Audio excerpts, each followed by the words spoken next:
All right, you hooligans, you know how we start this whole thing. Roll call. Ryan. Well, Mikey. Steven? Welcome back, everybody, to episode 17 of our Misty Fortunes Absent Hearts campaigns as we head closer and closer to the end of our latest chapter, The Ghost. When we last left our misplaced heroes of the Forgotten Realms, have we decided an official name? I'll ask now as we do the intro. Or are we I still? I put in my vote for either Twilight Trio or Hometown Heroes. I like the hometown heroes. I think that's funny. I mean, Twilight Trio just doesn't roll off the tongue as well. The hometown heroes, as will use unless something really good comes up later. You never know. When we last left our hometown heroes, the party had gone on a quest of sorts to find one of the missing Vistani men. After uncovering what looked like to be an attack by Ettercaps, the party had followed the tracks heading north into the Spanish woods. There they came across a group of Greenhall elves, led by the first druid known as Durali, flanked by her elven hounds, her kushis, and her elven scouts. A partnership was struck up between returning of some boots of elven kind and good use of, I believe, comprehend languages and Jove's own ability to speak elven. The party learned that the Greenhall elves too had been misplaced in the strange lands of Barovia they find themselves in, having also suffered losses from this infestation of ettercaps, large humanoid-esque spider creatures, shepherds of spiders, if you will. The party joined forces and made their way to the nest that the Ettercaps had created. In a large, writhing mass of webs, a brutal fight was had between the Ettercaps, the elves, and the hometown heroes, with Alder having a particularly traumatizing experience with a swarm of spiders here, receiving some critical damage from a large swarm. But the party nonetheless prevailed against their ettercaps, headed into the withering mass of webs, and there found two bodies still breathing, one belonging to a familiar face, Aya Glenmere, the Enchantress of Flan, a longtime ally of the Lost and Found, and a peer of sorts with their very own Alder Chisgin.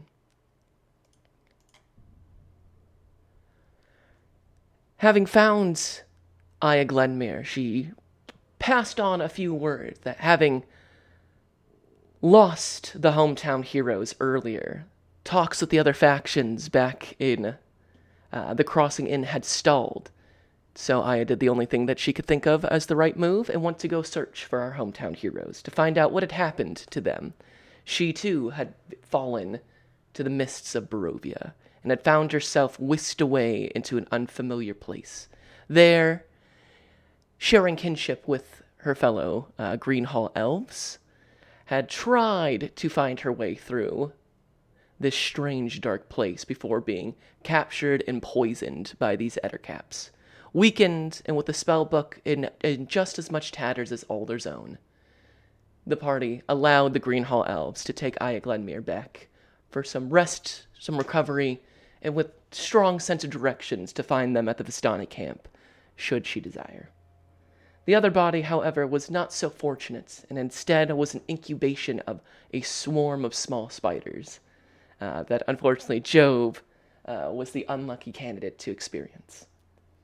But with the Ettercaps dealt with a number of gold pieces, health potions, antitoxins, a spell scroll, and a strange rhyming parchment with the large letters of defense written underneath in this old Shakespearean common style writing prose.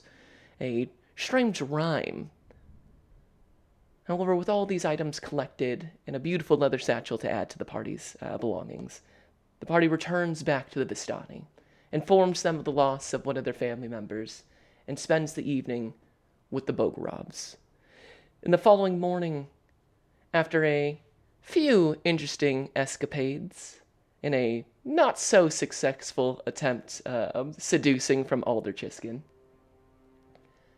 the party headed out with the rest of the Bogorovs, heading towards the Moslaveriks, so that the two Tosks, these two families of Vistani, could come together, share knowledge, supplies, and share in the grief that both families have found themselves bereft of. Following the Vistani, the hometown heroes noticed how strangely the Bogorovs moved through the mists. Instead of trying to sneak by and follow the paths, being quiet and trying to avoid the darkness of the forest, they sing, they dance through the mists, move their wagons, their vordos in ways that are almost seeming like they bend with the natural structure of the forest surrounding Barovia. They invite the mist, and the mist dances around them. So instead of the numerous fights and deadly creatures the party experienced traveling between the Bogorovs and Moslaveriks, an easy day of travel was instead had, with spirits high and a coming together of two Vistani tribes. We return back to our party. We're going to start off this session a little differently than how we usually do. We're going to do a series of small vignettes. This is what we call a page turn moment in our campaign. Now, usually in my former campaigns for our audience, we roleplay all of the downtime. We don't really cut away. We treat it a lot like Birdman, if you are a fan of a very good Michael Keaton film, where we never cut away from the shot. It's always done together and simply sleep or some small cuts in time appear. However, due to the nature of Barovia, time here, page turn moments are where we will do small vignettes and skip ahead to where our story next picks up. So, could I have everybody go ahead and roll me a d20 right now? No add-ons, no additions, just flat d20s from the party. 15 for Jove. Dean. 15 for Alder.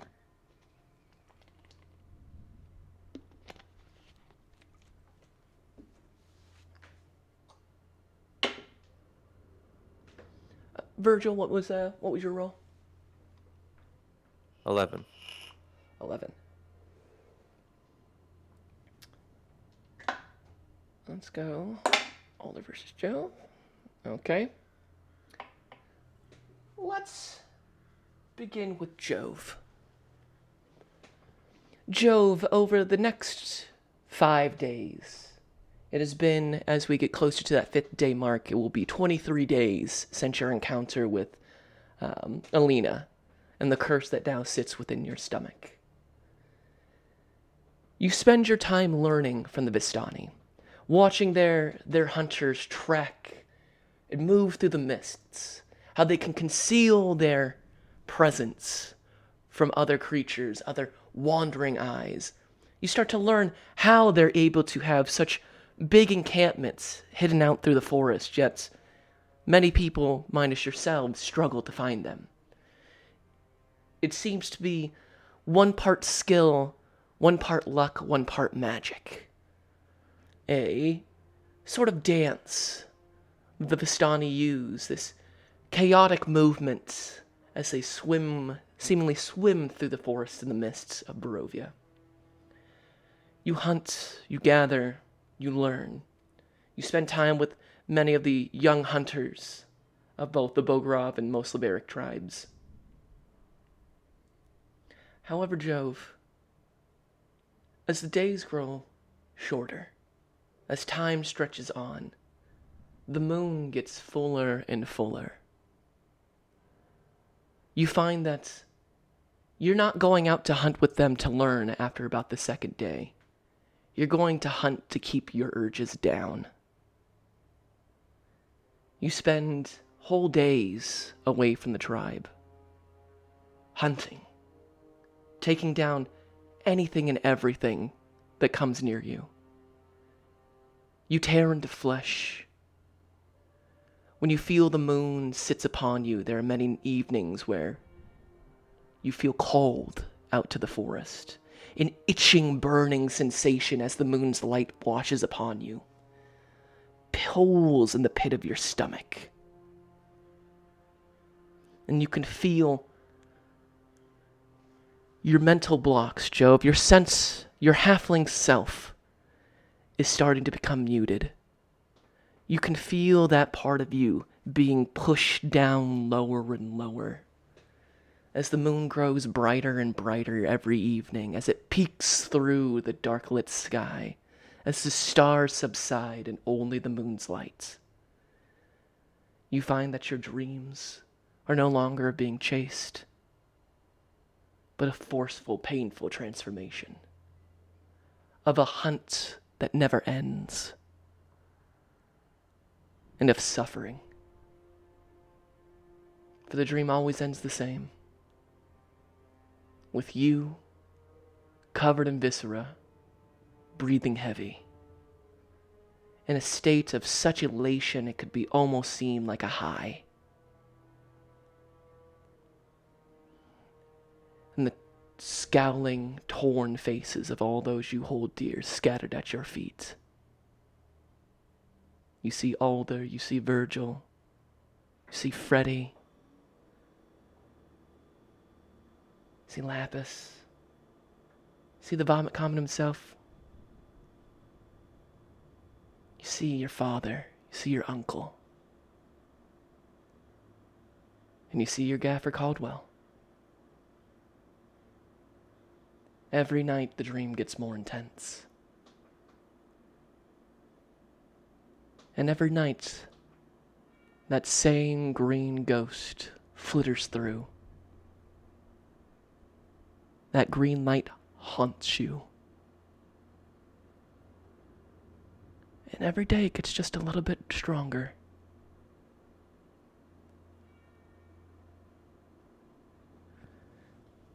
Jove, I believe that you took one of the Vistani gifts, correct? Indeed.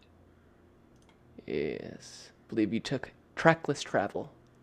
Sure did. Excellent. We move on to Alder. Alder, your days are spent copying down this bestiary for your ally Virgil, transposing all of the knowledge from that book into a book of your own making. It certainly would never hold up to the library you once possessed, but your skills with calligraphy have yet to wane, even in this dark place. It takes you a number of days, but you successfully transmit all the knowledge of Tyresa's Barovian bestiary into a copy of your own for Virgil to keep. However, you are distracted. A young Vistani woman, Annika, has danced her way into your heart. But Annika is not alone in her suitors. As the Bogorovs and the Moslaveriks dance, sing, trade, build, love fills the air. Dozens of suitors from both families, eyes abound. The Vistani words of young hearts are like ravens becomes very tangible to you. The days are spent with crafting and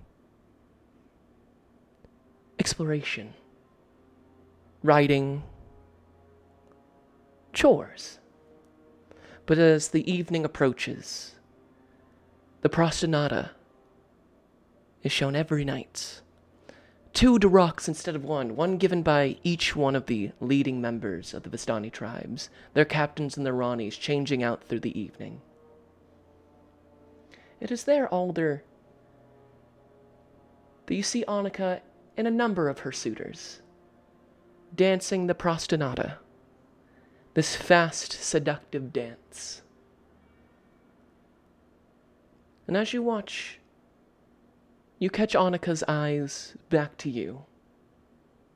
Many a strong, skilled, and handsome Vistani men make their attempts at dancing, some better than others. but there is only one red-skinned man in the whole tribe. And you find as days go on, you catch those eyes more. I'll ask you, Alder. Do you attempt to join in the Prastanada and go for a second attempt at wooing Annika? Or do you focus okay. on your books and let the moments pass?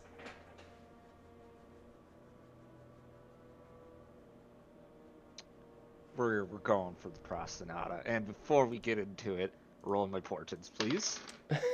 Fair enough. I need good ones this time. That is a 6 and a 3. Okay, can't rely on those today. Looks like someone's gonna start doing some persuasions checks. Mm-hmm. So, Alder. The Prastanada begins. Annika swirls and dances around the large bonfire, the pace quickening, and as she spins over, her eyes return to you. There is an equal mix of perhaps hesitation, awkwardness, desire. All mixes together.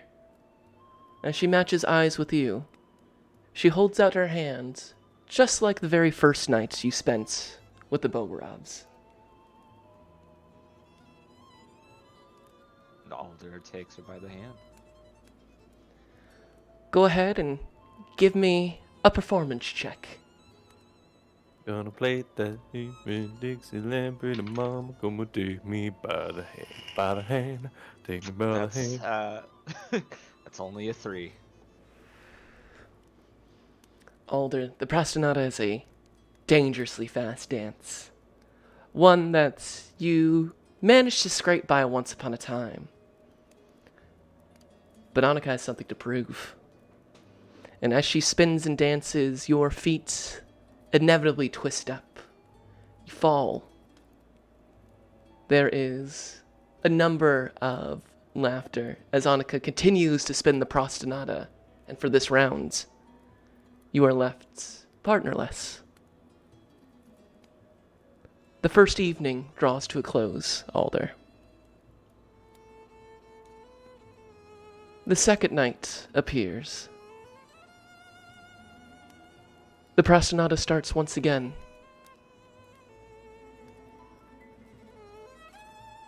This time, Annika does not reach her hand out to you. But you still have the opportunity to attempt another performance. Well, we will attempt it. Go ahead and give me that performance roll. Oh man, that's a 2. Alder, you have the unfortunate experience of watching somebody you are very much pining for be swept off her feet by a young Moslaveric man. Her bardo is packed up, and you see her and this young man exit into the forest for the evening, returning the following day. High spirits as he joins back to his family and she returns, her sisters running up to her. She seems quite pleased and looks over to you, Alder.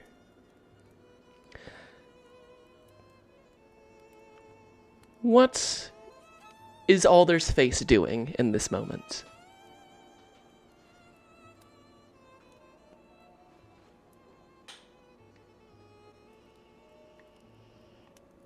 Sorry, mic wasn't working there.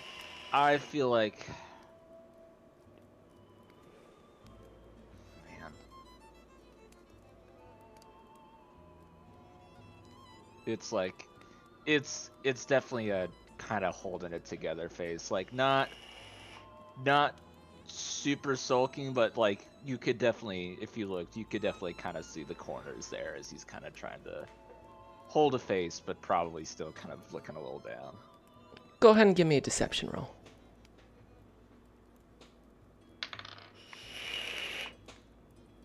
That's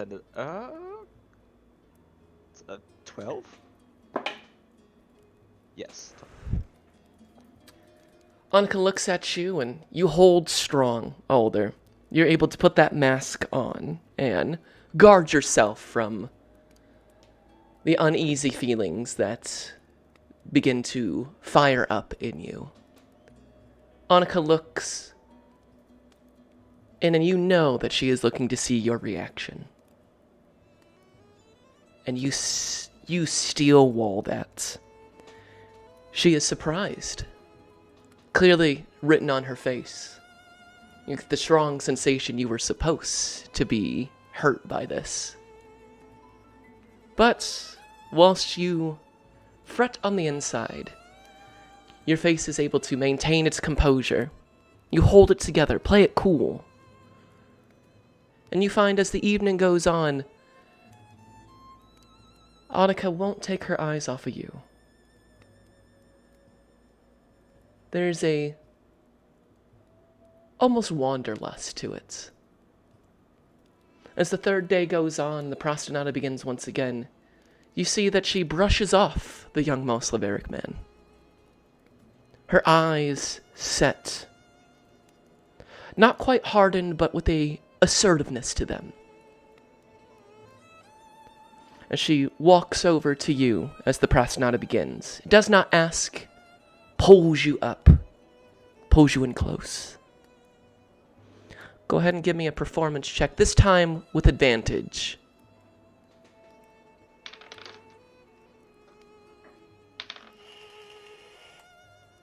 That's for a 14.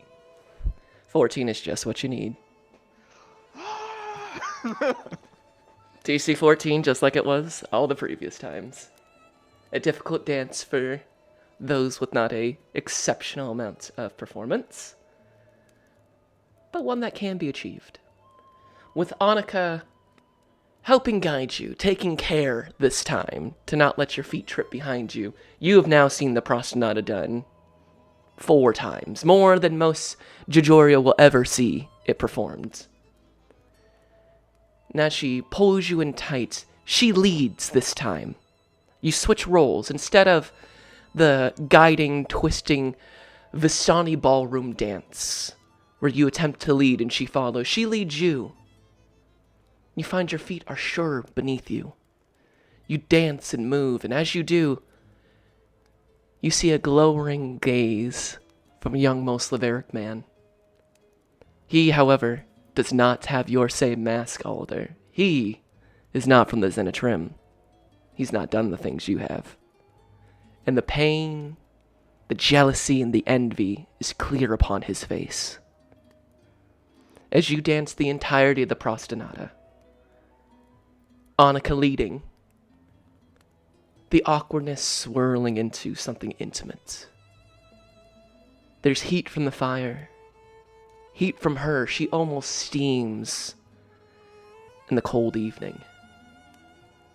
The lights dance and flicker across your features. You feel your own cheeks get flush. A combination of the exertion of the Prostinata and the intensity of the moment. As the Prostinata comes to a close, you twist around and she holds you very closely, Alder, her forehead touching yours. While most people feel cold to your touch, especially Virgil of late, she feels perfectly temperatured, her own heat matching yours in this moment. And she waits with a long look into your own eyes. Alder, what do you do in this moment?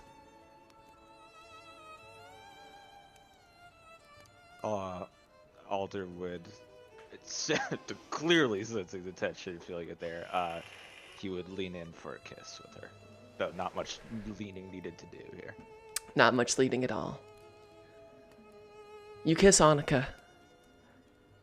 And unlike the first time where it's more thanks, flirts, there's an intensity to this. One could almost call it a hunger, if you will. It's hot and passionate.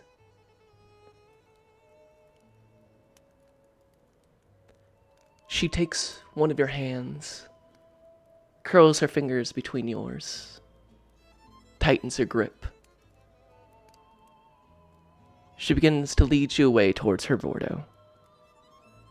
You see her sisters, her older sister, beaming, huge shit-eating grin on her face, gives you a good old wink and a big smile. Her younger sister seems less pleased by this, and immediately you can see her give you that hard stare, the stink eye, and we're talking like Romanian woman style, like the nastiest look you can see. Like, it's crazy to watch this, you know. She's probably in her late teens, you're guessing, but her face ages 60 years, and you get the most, like, cretin, scowling, like, babushka-style hate stare. If I wasn't where I was in this moment and I fired Genasi, you could argue that this coldness is stealing the heat.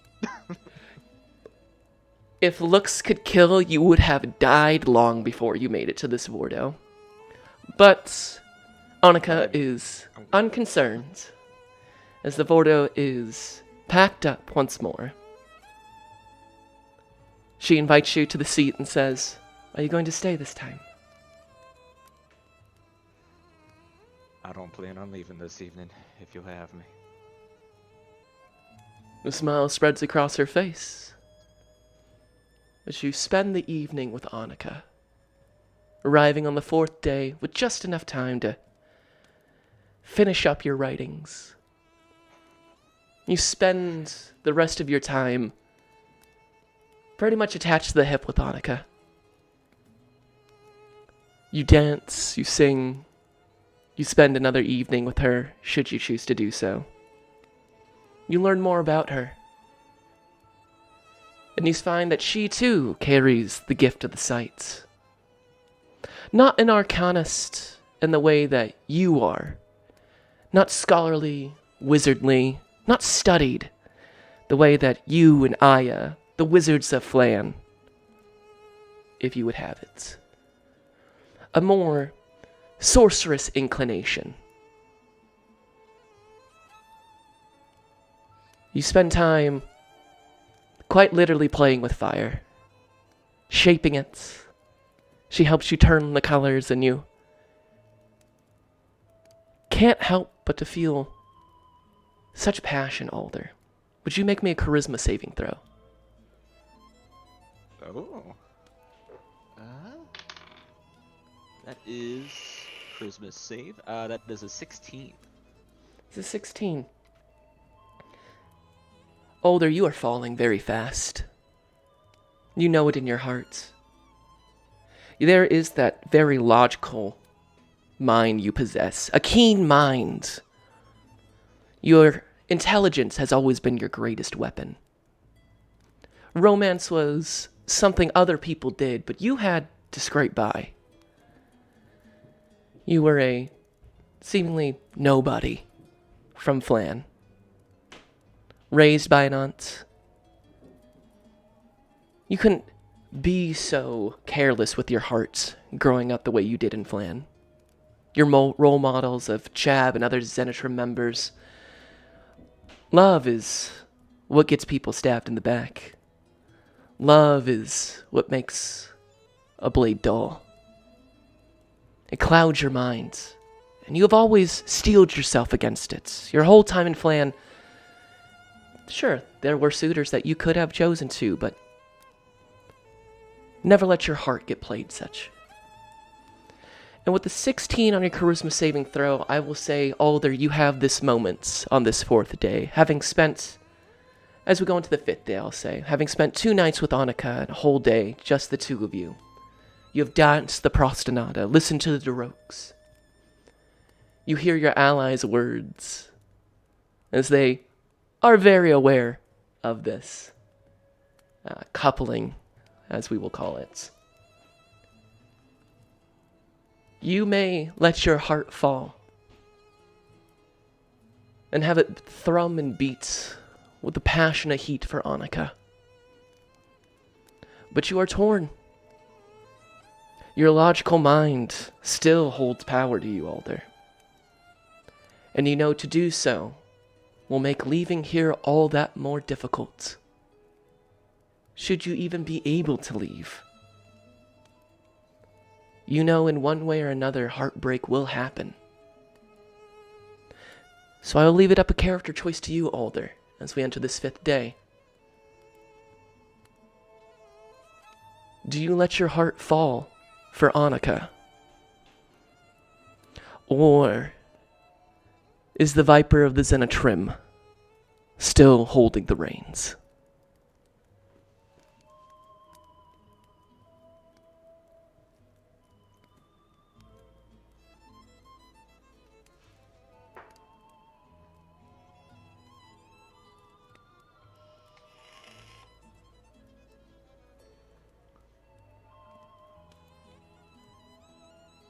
See, there it is.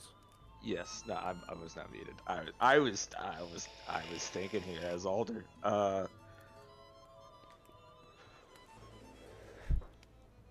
It's a tough choice. Both are absolutely eating at him. Mm-hmm. But I think the ultimate swaying thing here would be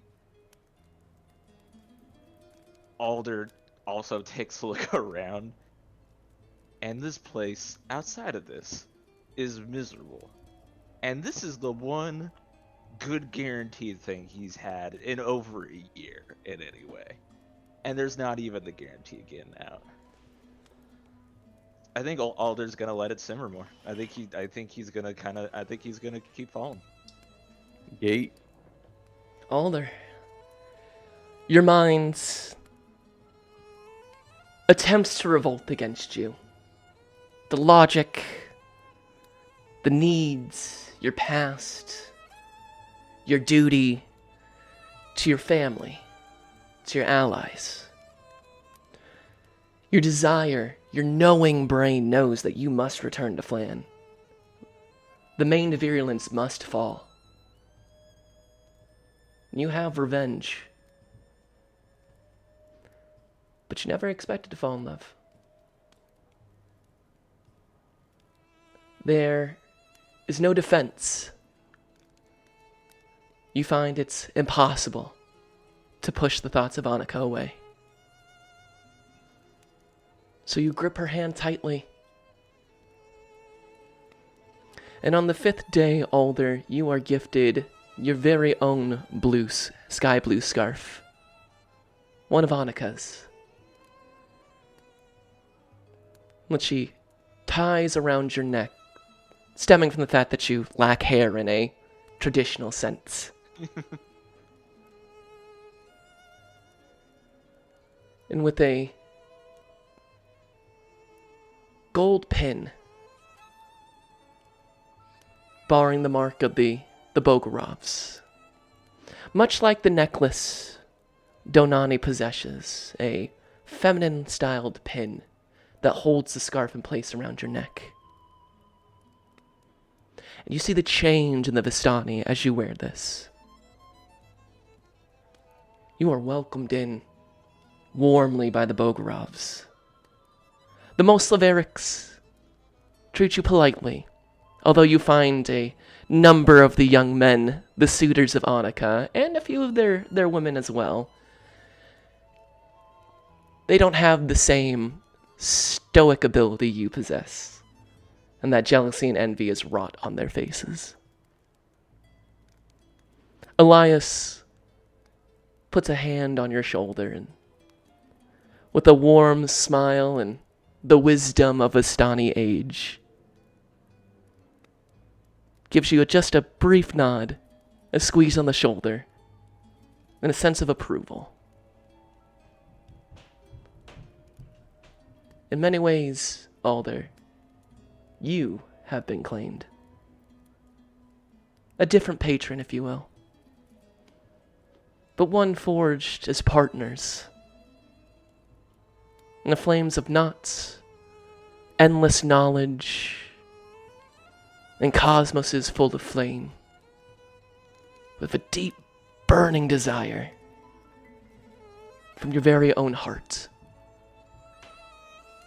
You said once upon a time you wanted to learn the secrets of fire. And you've learned a new one. The fire that burns in your very soul. It almost balances out the nightmares that plague you still.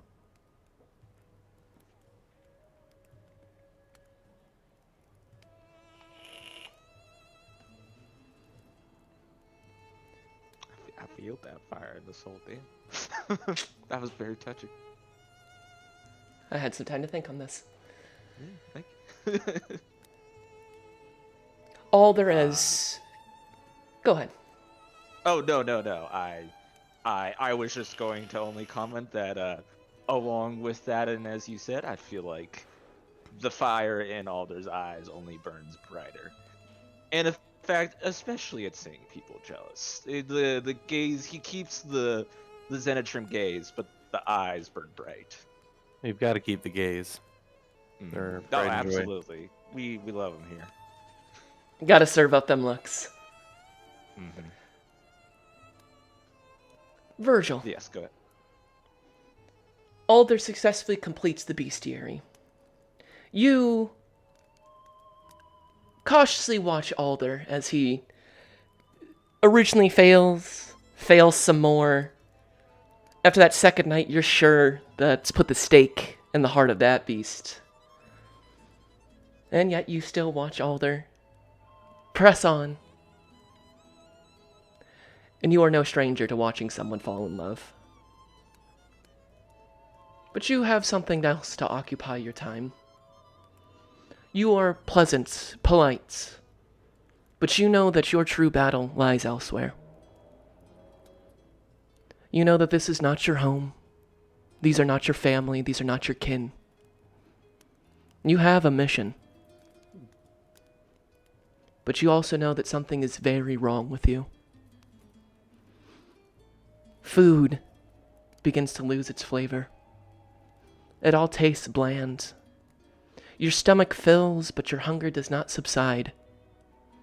You watch Jove and Alder on one especially spicy day, even with their strong constitutions, find the soup to almost be unedible due to the amount of spices. You can't help but to see that the young men of the Moslaverics happen to be in charge of this evening's meal. And as Jove and Alder sweats, Jove specifically, snot runs through his nose, tears well up in the eyes. Alder even looks like he's starting to sweat from the heat. To you, it is the same amount of heat as a unspiced porridge. Only the temperature has any sort of meaningful feeling. The same dream plagues you night after night. This strange raving flying through this womb of your own blood. When you occasionally join Jove in some of the hunting, as you learn from the Vistani and what they can give for you, you find that your heart rate doesn't spike during a hunt. You don't feel that thudding in your chest. The strain of wielding your weapons is so minimal. It's unnerving. So you dive into the bestiary. As Alder finishes page by page, you read them, each one looking for something, trying to find out what has happened to you. You feel the small pinpricks on your neck. 2 small indentations that should be gaping wide wounds are like thin scars now. And as you search and search, you see all number of wights, ghasts, and ghouls, specters, until you come upon a creature known as a spawn. You read the description, illustration of a pallid, gaunt, hungering creature. But this is not a creature that is born and made, that is birthed into the world through natural means. It is a cursed creature. One that must subside on the blood of the living. Strong, powerful, fast. Abilities to regenerate. There's even passages that say that they can change their form, turn into mist. Unnatural abilities, but with some significant drawbacks.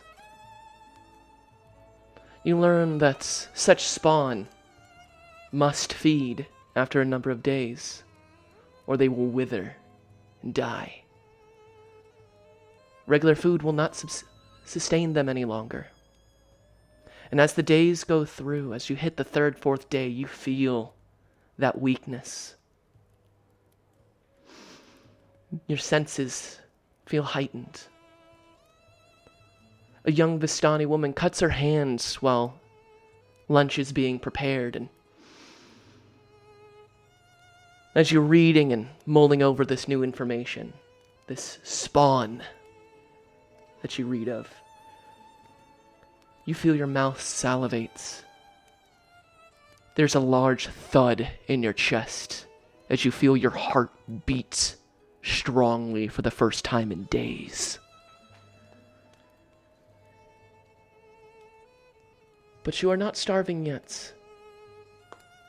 And Virgil, you are an honorable man, member of the Lord's Alliance. And so as we discussed during our break last time, it is on that fourth day that you go out for your first hunt. Trying not to draw suspicion to yourself, you wait until the evening, past the Darok, as young Vistani head out with their Vordos into the forests, Alder and Annika choosing to do the same, as the wizened and wise Vistani members settle down for the evening, and children slumber in large piles of their peers. You sneak out into the woods. A lone hunter. The darkness poses no danger to you any longer. You see exceptionally. Every twist, every crack, every branch. You're faster than you've ever been. More dexterous. Your senses are heightened. You smell through the air and you can smell a fresh kill. Hot blood. You follow the scent of this, stalking through the evening. Quiet. There you see a wolf feasting on what appears to be a number of dead rats. It doesn't notice you as you come upon the wolf. Your hands reach down, strong and powerful, grip it around the neck and under one arm. The wolf can do nothing but howl for a moment before you sink your teeth into it. Hot predator blood rushes into you. Your heart rate beats faster. You feel warmth spread through your body, like a great brandy drunk. It's warm. It's like being hugged from the inside. You feel strength return to you. You feel that sense of hunger dials down. You feel strong. Your heart rate settles down and you can't help but feel a smile pull at the corners of your mouth. The wolf lays still, drained entirely. And as you rise feeling stronger, go ahead and give me a wisdom saving throw, Virgil.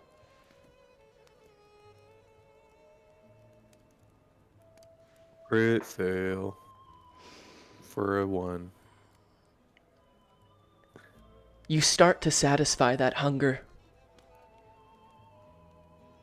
but it is not enough.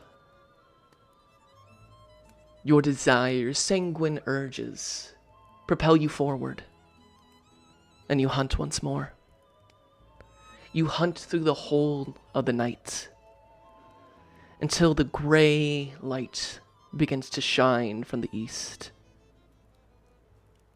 And as you return back to the Vistani camp, hunger still pinging in your stomach.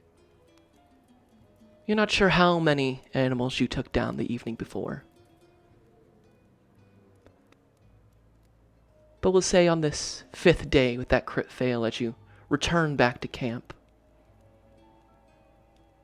Jove, as you awake from another nightmare, as Alder begins to return back from the forest with Annika, you see Virgil returning. He looks strong, powerful, pale, his skin like... Virgil, this is a point where I guess I've just never, exactly spread it. What color is your Minotaur fur? Hair? Yeah. Fur, very dark brown, like almost black, but not quite black. It's odd. The hair is still exceptionally dark, but in the few places where, we'll say either battle scars or kind of like the palms of the hands where it is not completely covered in fur, you can see a paleness to Virgil. So pale that one might think that would be a sickly color, but if anything, Virgil has been stronger, faster. And you can't help but to see on his mouth, Joe, with your heightened senses, it's the smell that hits you first. You can smell the blood on Virgil. See some of it still caked around the mouth. One might be able to brush it off as the evening stew, perhaps a bit of drool and spittle from a night of rest. But that beast inside you, Jove, that beast recognizes something. And you have felt as it has grown stronger. So have you. What you choose to do with this information as you see Virgil return to the early morning of the camp is up to you. As our page turn ends and we enter into our 5th day of the Vistani. Some gray early morning. Alder, you and Annika prepare the Vordo and begin heading back to camp. Jove, you awake to Virgil's return. And it appears, after 5 days of heavy dancing, drinking, community, a noticeable hangover lays over the combined Vistani families. It is a slow, low morning. As you all return from your various evening's escapades, you find that there is a quietness and a stillness to the Vistani camp that has not been seen since you first met them. The morning is yours, hometown heroes.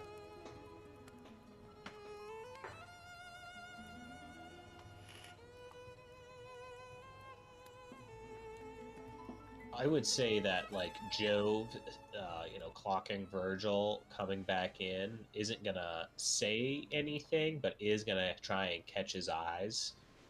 And when he does, he'll kind of lick the corner of his mouth, like like when you see somebody that has some schmutz in their beard or whatever, like that, kind of signaling a little bit. Not going to make a big deal out of it, but if Virgil is coming in with caked blood on part of his face, he's going to kind of motion non-verbally to kind of like, hey, you should wash that off. So Virgil, you'll kind of see Jove with a knowing look, kind of wipe the side of his mouth and kind of look at you, raise his eyebrows, and then I'll say that since it's morning time, that Jove is by, whatever embers of a fire is left, and has started smoking on his pipe, but he will kind of take it out of his mouth to pantomime that over to Virgil. So what you do with that, Virgil, is completely up to you if you even notice it. But Jove at least wants to communicate that he does see it. Yeah, I'll wipe my mouth on my arm, just like right on the fur, and just nod over to you. Just a little oopsie. A little jam on my mouth, and and he'll actually call out to Virgil as he's coming and saying, "Hey, Virg, you still got that book on you, or I don't know if Alder's got it in his possession now. I was hoping to take a look at that before we figure out what our next move is. Though I do feel like our welcome here is starting to wear thin." Yeah, actually, I was looking for you. You can hold on to it and look at it as much as you like, and then just send it with our bird friend there back to its owner when you're done. Because I have Alder's copy, so I'm no longer in need of it. Perfect. I'll be happy to hand that off. No problem at all. And DM, really, what he wants to do with that is Yes. try to find any entry on werewolf. Go ahead and give me investigation with advantage as you comb through the Barovian bestiary.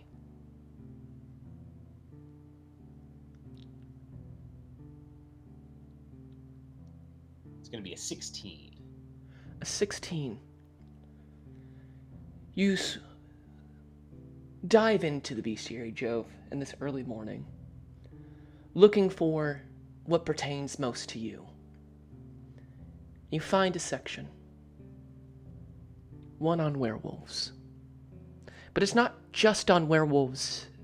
There's a whole menagerie of were creatures. You see were ravens, were bears, were wolves, even were rats. You can see that it is a curse, one that can be born into, one that can be transferred. You see how the beast of each curse constantly fights with its host. The primal nature always at odds with the waking mind. Much of it you feel like you have experienced already. You see the transformations, you think of your time with Alina.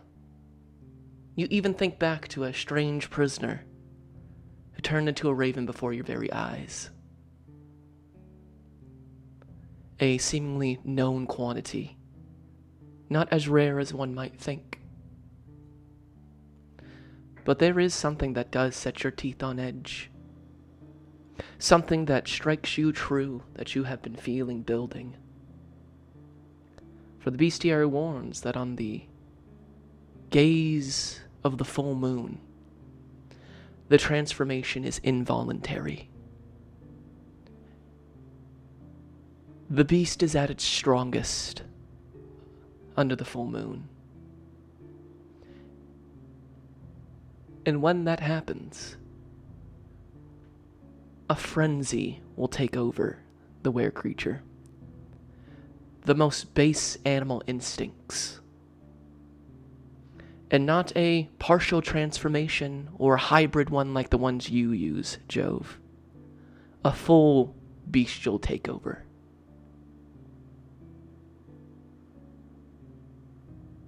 There are some sections that say perhaps with enough magic the curse could be removed.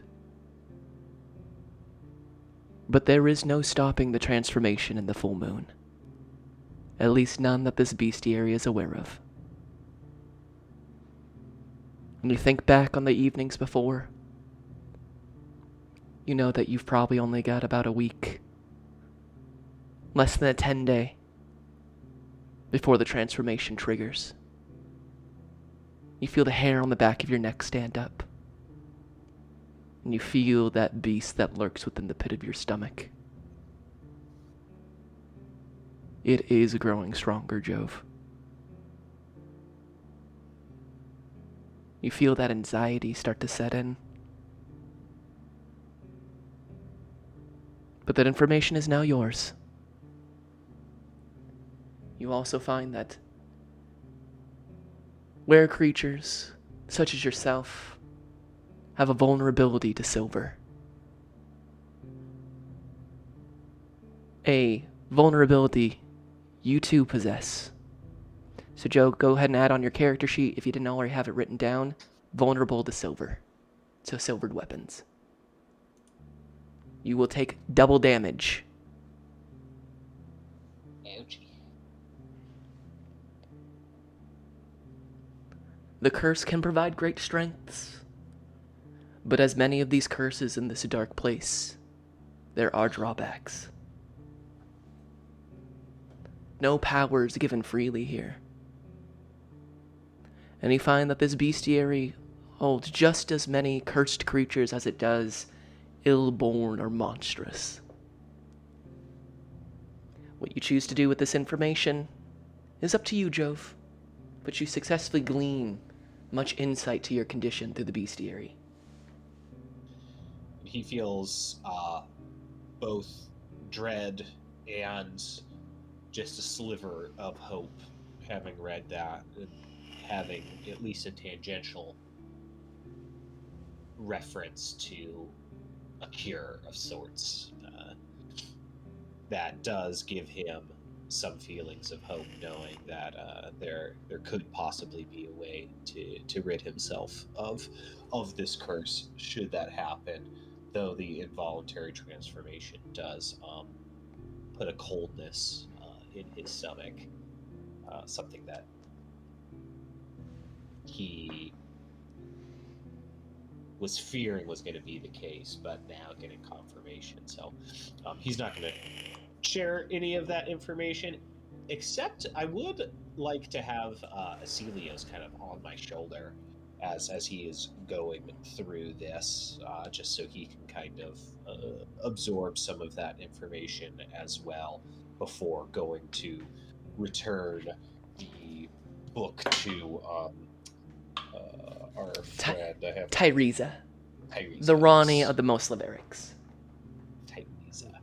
Yes, as you guys have spent enough time here, Tyresa is seen as one of the strongest proprietors and practitioners of the site. She is well known for it. And there are many of both camps, especially the Bogorovs, who are less inclined to the site,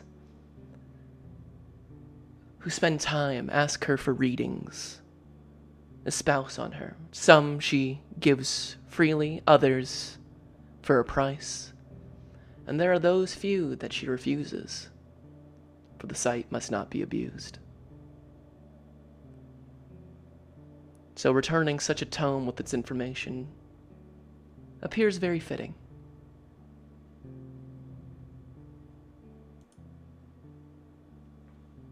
And he will do so to make good on their promise to not steal the information. So, yeah, he'll spend some time to go and do that.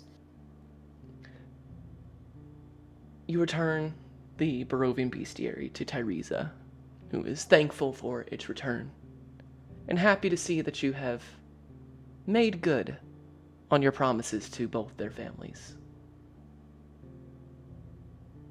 And it's through the Moslaverics that anyone who wanted cunning insight would have learned. It seems that many of the Moslaverics, at a very basic level, possess this sight. And while Tyresa is a full practitioner, some might even say a witch. Foolish enough to say it in front of her, perhaps not, but the inference could be made. Bogorovs are less inclined. They're performers, but not practitioners of the art. But with the book returned, Older, you return back to camp as you see Jove leaving Tyrese's Vordo, having returned the bestiary. Zonica resets up her Vordo and kisses you for the morning. You are returned back to your party. And Jove and Virgil, you plainly see the sky blue scarf wrapped and pinned to Alder's neck. And you see very clearly that it is obviously Annika's.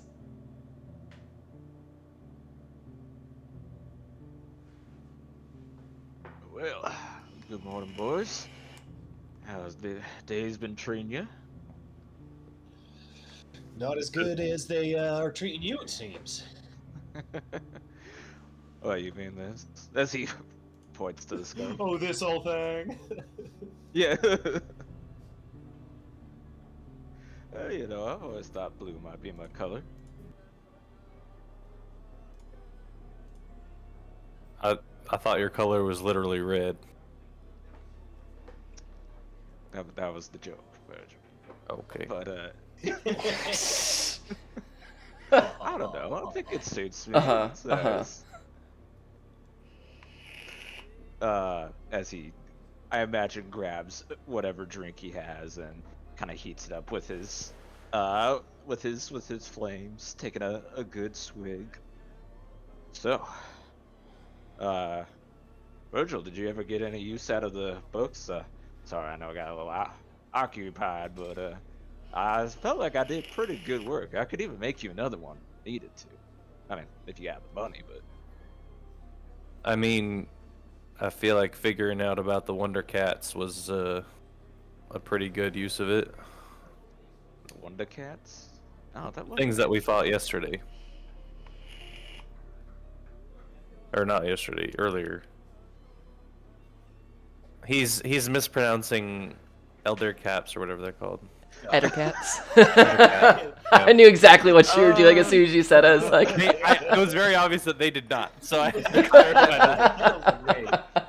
Yeah, I'll definitely has to take the DM got what you were doing. Take your plus Yeah. one. Okay. Wonder Cap. The Edicaps? Oh, yeah. Nasty things, right? Yeah. So You I didn't would get bit say by one of those, did you? No. Well, did I? I don't remember. It's been a few days. Are you feeling No, any I weird don't. I side don't effects believe I from it? did. Did I? You did. Oh, You those sure were the did. spiders. Those were the spiders that was gone. Oh, I thought you. Oh, thought actually, you I also- did. Yeah, you kind of got bit hard. Alder, you feel your heart rate start to rise uncontrollably when you think about the Ettercaps and the swarm of spiders. You see a very visible tremor run through Alder as he recalls the experience. Yeah, not a great one to relive, but yes, that did happen. Thankfully, I've been fine. I've been fine since then. Mm-hmm. What? I mean, come on. I mean, I don't look poisoned out here. I'm not stuck to a wall or something. Well, to be honest, I don't know what a poison genasi would look like, so I can't argue with you on that. That's for sure. I'll tell you what a poison genasi would look like. Dead as a doornail. Well, There's other types of poison. There's poison that'll just make you get the rhea.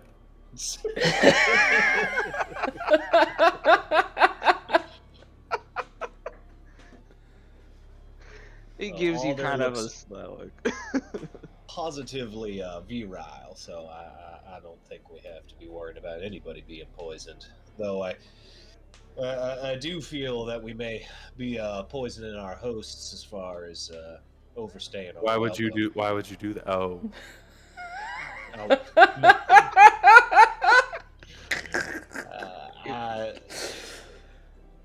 Yeah, we've been here a while. To your point, Virgil, I think it might be time to. We're using a move lot on. of turns of phrases today, and it's throwing me off guard. It is too early. It's too. I did not get a lot of sleep last night, and clearly we are from different parts of the Moon Sea. Because I'm not picking up on all these when you're saying them. I've never said that I'm poisoning my host before. That must be a Mole Master thing. Well, it certainly Yeah, happens that's in gotta Mole be a Master. moment. That's got to be a Mole Master thing.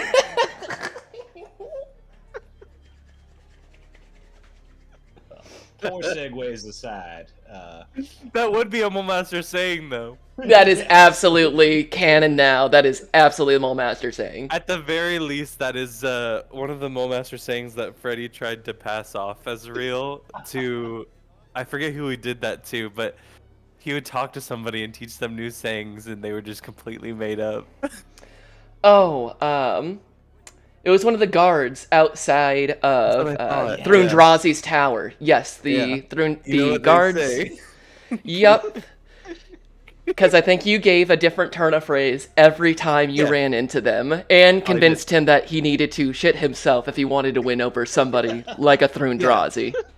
And I was a believe you bard. rolled exceptionally well every time. There is a absolutely convinced guard in Mole Master who knows that when the lady comes around, he's going to shit himself, be like, we're not going to poison my guests. I got this. And for me, I rolled to see if it would work. He rolled a 19. Hell yeah. There's somebody out there You learn from continuing this. the poopy pants tradition, and it is It's gonna absolutely become a working. Moon Sea staple. It's a new courting tradition that's starting up. Wow, who would have thought that one of the best side characters we ever had was a guard outside of a Red Wizard's tower?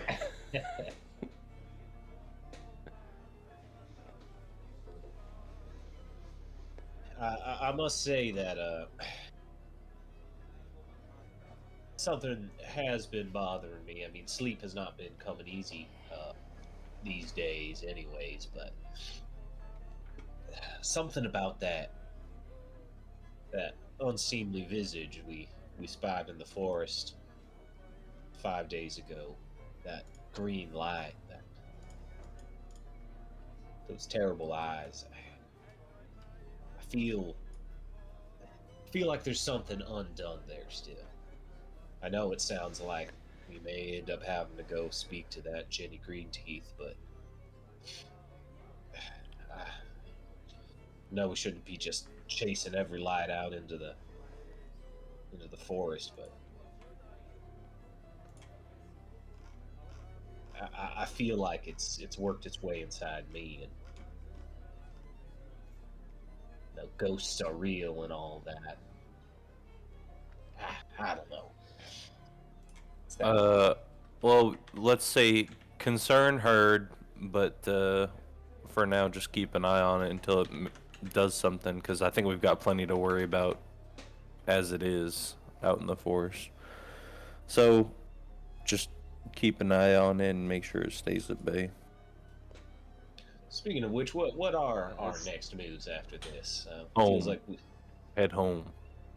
well, yeah. There's a series of moves that I feel like have to happen to get us to home. That's strategy. We're talking tactics right now.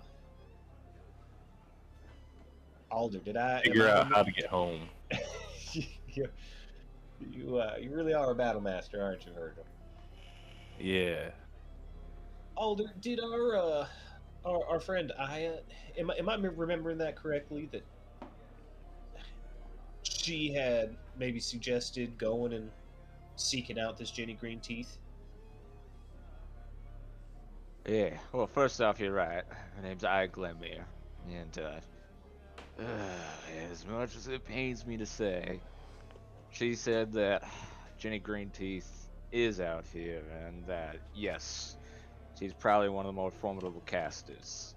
That if we were gonna find a magical means to get out, that might end up being one of our only options. I do not love. I will tell you right now, haggling with hags, you don't win. Just be ready for that one, gentlemen. Was If we do was that intentional? rolled off the tongue, we'll say it did. But I'm serious. And that green visage too. Definitely don't feel right with me. Feels like it's been watching us, keeping an eye on us. It's been too convenient how many times we've been spotting it. Not to mention, it's not just any old green dead person with eight nails through their eyes. I've seen that face before, or that person. Yeah, that there, I think his name is Talric. An old Flan noble. He's a ghost story from Flan that he'd be out there watching people in the woods. So, yeah, there's certainly a connection somewhere to Flan from that green entity. As much as it seems like obvious bait, there could be something to checking it out as well.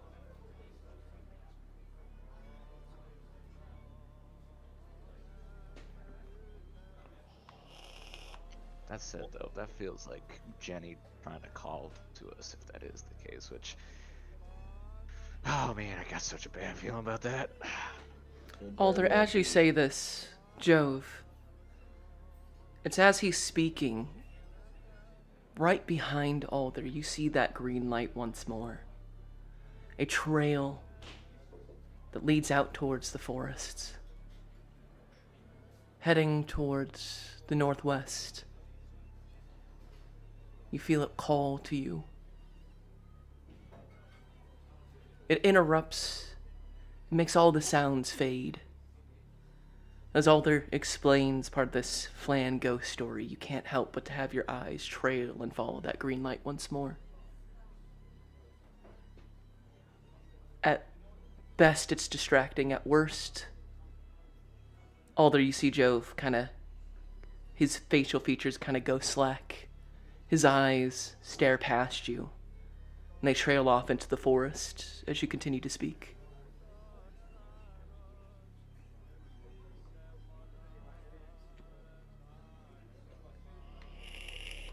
Yeah. All I'm saying is, it might be a valid option.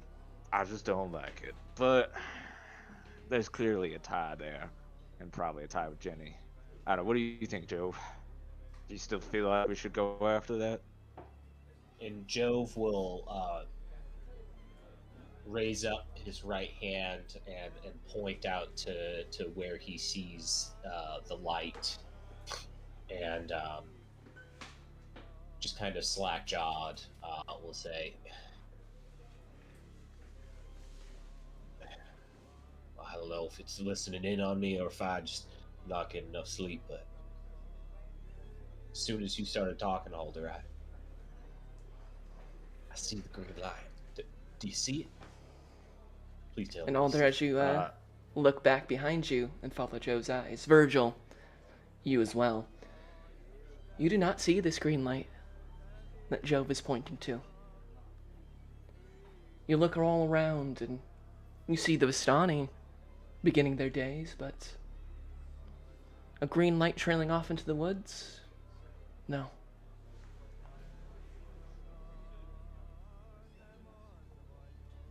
Don't you guys see it? If you just squint your eyes, I see it bright as day. I'm looking.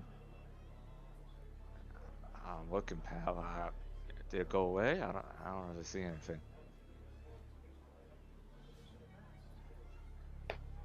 Well, it's there. I don't know what to tell you. Jove will kind of like rub his eyes and kind of like put his hand, his head into his hands, rub his eyes, blink a few times, and is the light still there? Yeah, Jove.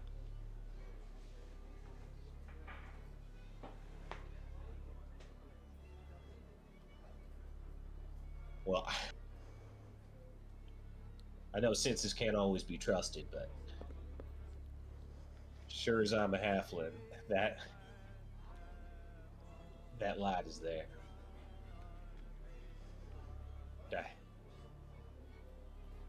to feel a beckoning call.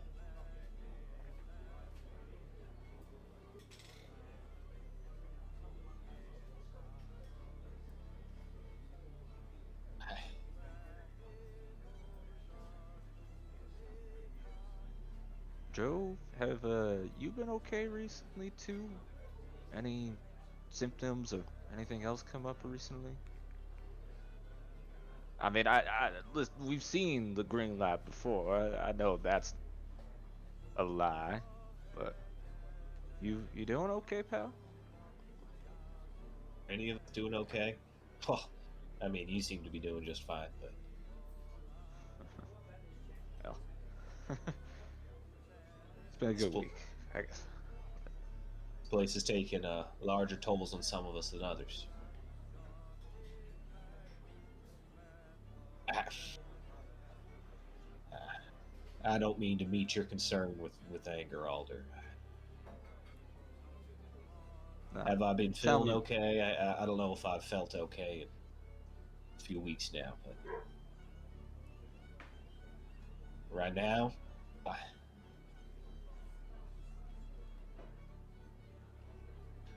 let's just say that there's a conversation we're all going to need to have once there's less prying ears. Agreed. Question though, that green light, you still see it? DM, I'm guessing that's a yes. Yes, indeed. What's And it as you've what is it doing? blinked and continued on, you see it in a stronger and stronger light.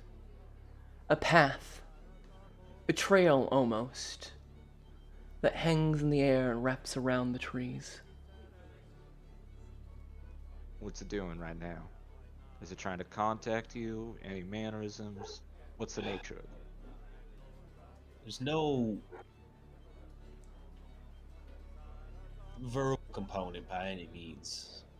Like I said, I'm seeing visions in my dreams, but now I just see this lingering light. It's a practical breadcrumb trail of green mist almost.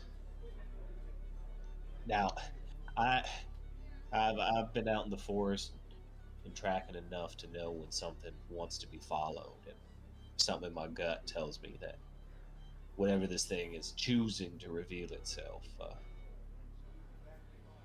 and it knows whether or not we want to follow something that desires to be followed. Well, it's something we all have to agree on. That's me. Thank you. I I see it clear as day. DM, from Yes. what experiences Alder has had seeing this green light in Visage and what Jova said, can he attempt to try and piece together what it is, or like if he might know what kind of spirit it is from either the bestiary or something he's learned? Go ahead and roll Arcana. Okay.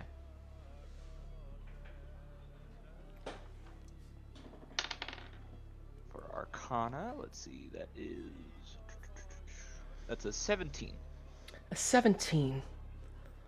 You think back on your studies over the years, on the bestiary, thinking about trailing, thinking about ghost inspectors. You have come in contact with a number of ghosts over your adventures, Alder. They are very much a real thing. Um, they're a tricky beast, to say the very least. Some ghosts can be fought against, much like the specter of the Dark Pyramid on Sorcerer's Isle during the maze that you had combat with. You've also seen ghosts take permanent hosts, much like the ghost of the Bay Knight Paladin that resides within Gelt currently. So you've seen it in two ways. You've also seen ghosts like Isabella, who can manifest and make their appearance known. You know that you have the absolute potential of fighting this ghost with fire and blade. But that all too often That is not what puts a ghost to rest. A ghost manifesting in this way likely has unfinished business. Perhaps a tragedy or an anger, an untimely death. And you think of the stories of Talric Doran, son of Kaval Doran, and grandfather to the late Anavar Doran. His death was brutal, painful even. The details of it are lost to the stories. But piecing this all together, where this trail leads and why only Jove can see it, you're not sure, but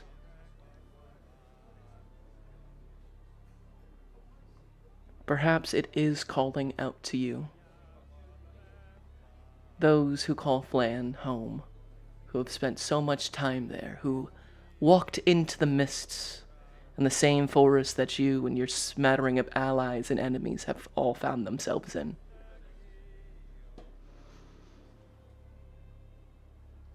You think it's a trail? Likely not a trap, for if a ghost wanted to attack you in your sleep, it certainly would. Something larger is at play here. And something sinister in this magic stirs. That's what I'll say a 17 get you. Gotcha. Well, I'll say this much, Jove. I apologize. I don't think you're crazy right now. Lord knows there's plenty of ghosts out there. I would say, given the behavior and the mannerisms, it is likely trying to make contact. Why it's singling you out now instead of us, I don't know. But ghosts don't happen for just any old reason, right? There's got to be something that it wants, something that it needs to finish for itself. And I mean, I can tell you from stories I know, Talric didn't necessarily have a good end. It was a brutal one. Now, what that has to do with this here? Why is it reaching? Why is it from Flan? Why is it reaching out to us from Flan? Now that's another question. But well, if it wanted to kill you, it probably would have just attacked you at this point. So my guess then, guys, is it is trying to talk to us in its own way, or show us something. Again, why it's singling you out though right now, Jove? I'm not sure. Well, a ghost from Flan is still from Flan, and if there's some porous nature of this place where material things and spirits themselves can pass back and forth, well, we know that Jenny Greenteeth is a hag and not to be dealt with lightly. Not all ghosts are bad, like we experienced with that little lady. Yeah, Isabella obviously did nothing wrong. I'm just a victim of circumstance. But same way, right? Unfinished business with her and her family. My guess is that this ghost will keep showing up until whatever is unfinished is finished. And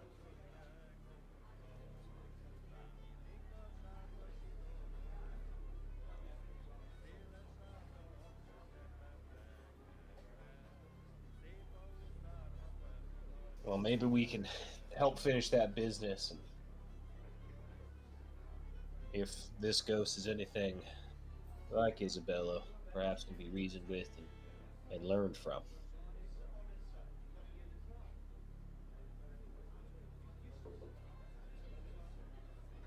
Now, also, to your point, Alder, don't want to get to a point where this ghosty quits asking nicely.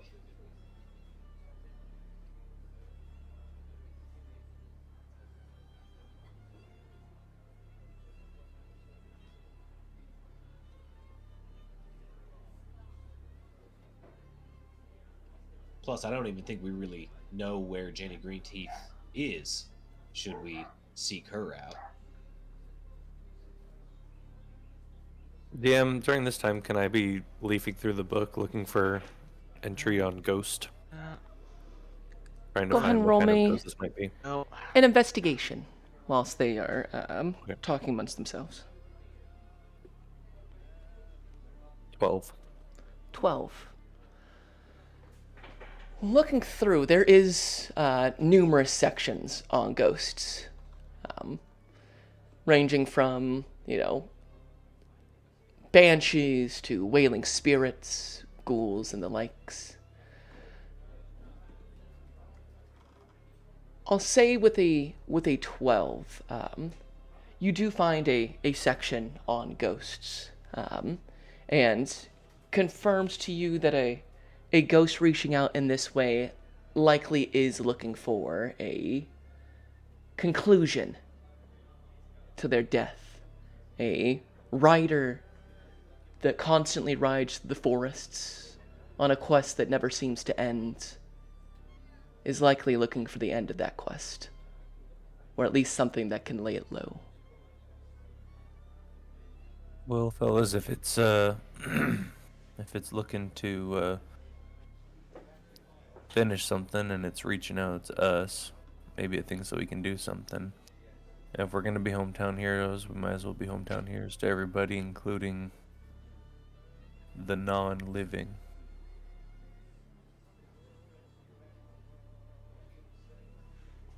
I think this might be our next step, Joe. If nothing else, then to just get your sanity. Yeah, rid me of this.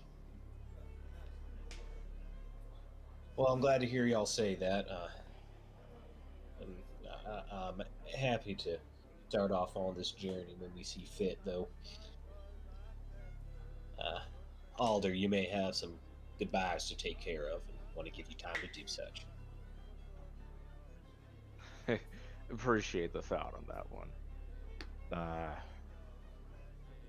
Yeah, I need to know where they're gonna go.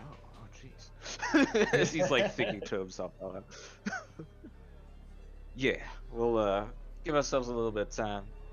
Enjoy your breakfast. Get together what you need before we take off. Don't want to let it linger too long for you, Jove. And I will just say, he's actually he like leans in, and you can just kind of see the paranoia in his eyes. If Jenny tries to talk to you, don't just take that for his deal. Think it through, gentlemen. I'm telling you, I've seen someone taken off of my life. Don't do it. Can collectively bargain. Yeah, that might Form be a bit of a better a idea. union of sorts between ourselves. No one is gonna want like my fingernails or something. As he's grumbling.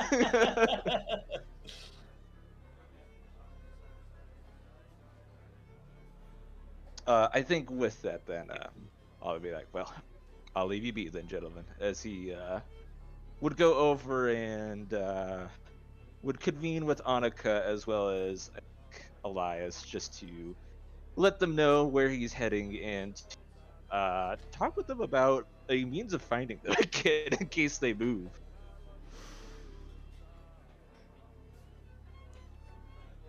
You speak with Elias, and he understands.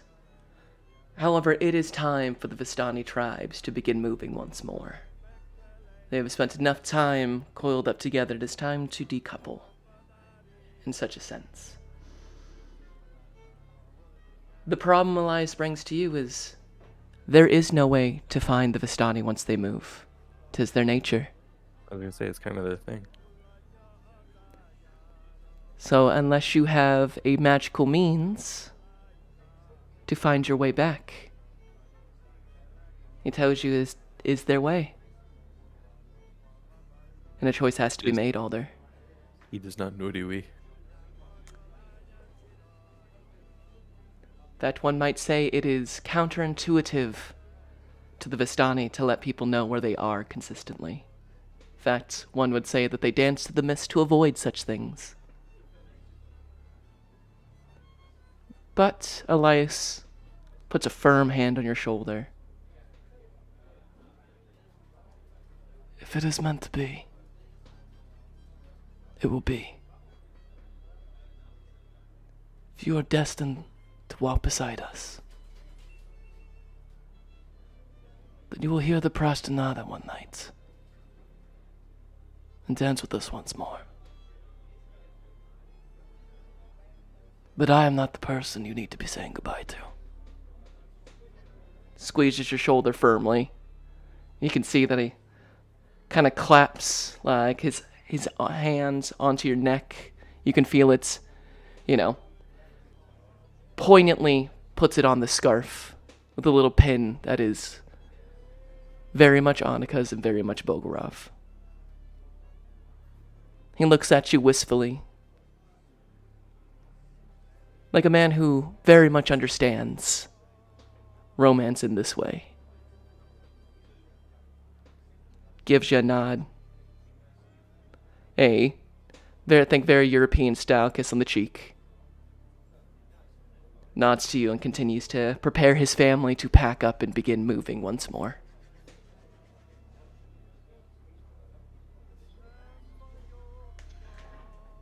He nods and appreciates the gesture there before going to convene with Annika, wherever she might be in the camp. She is at her Vordo, helping pack up. She moves along with her sisters and prepares, is saying goodbye to different friends they've made in for the Moslaverics. Chastises some of the young men who pout and don't want to engage, and she gets in their face and makes them say goodbye anyways. So as she is finishing, with kind of a loud laugh as she walks away from some of the young, failed Moslaveric suitors, she sees you and comes up to you and kisses you passionately immediately, shooting another look back at the young Moslaverics. A sly, that Bogorov smile that seems to be shared between, you've seen it on Elias, now you've seen it on Annika. That shared knowing smile. As she asks you what's going on. Well, great to see you, beautiful. Thank you.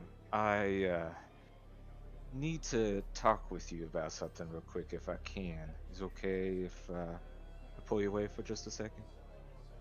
Of course. And she leads you up to the Vordo and opens and shuts the wagon door, leading just the two of you to a very familiar spot for you.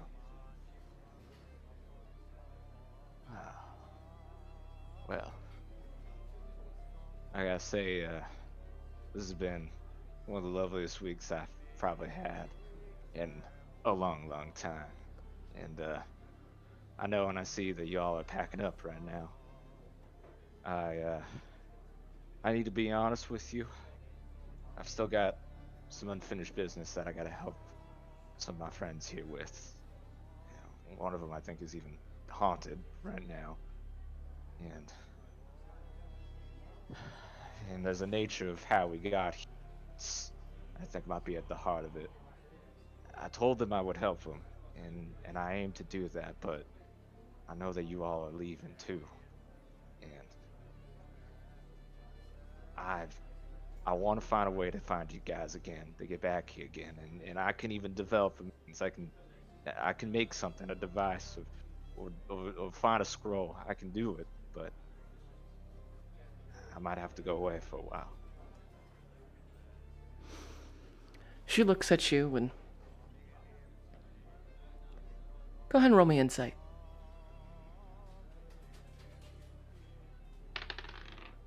Oh, hold up. Sorry. That is cocked. Oh, man, my dice went behind my desk. Hold on. Okay, reroll. Sorry. Ooh, that was insight, you said? Indeed. That is nearly a max for 23. 23.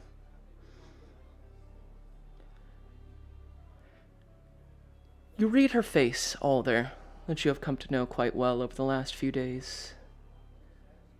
There is, of course, sadness in the first wave of emotions, of clear feelings of abandonment, of perhaps being played out by this stranger clad in red. Then recognition, understanding, and then that same sly smile. As you keep talking and saying, device all these things, she puts a finger to your mouth, shushes you.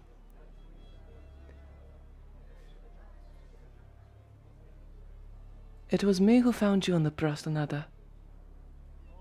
And me that found you when you misstepped. So if you are truly mine, you will not find me. I will find you. You have said that you have spent time in Orsnu. I know where that is. And this is not goodbye. Only farewell. Handle your business. But know that your heart lays here.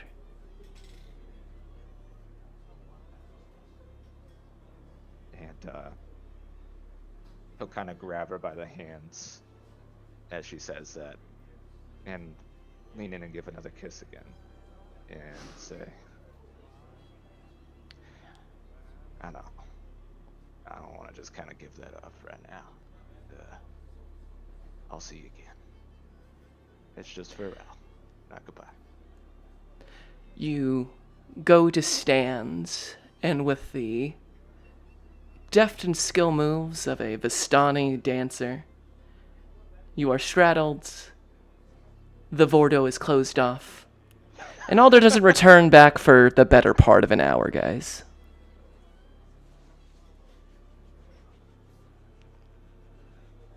But as that time passes, you return back to your companions.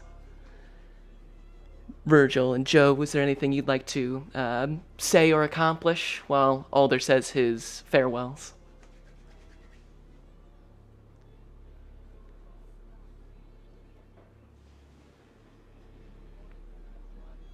Nope. I'll take that as a no. Then, you have all reconvened. Jove, you've placed yourself within the green lights. You can see it drifting, floating, moving its way. Kind of like when you put two different temperatures of water together that are different colors. It slowly bends and swirls, but still sifts itself away from the rest of the Barovian heavy gray mists.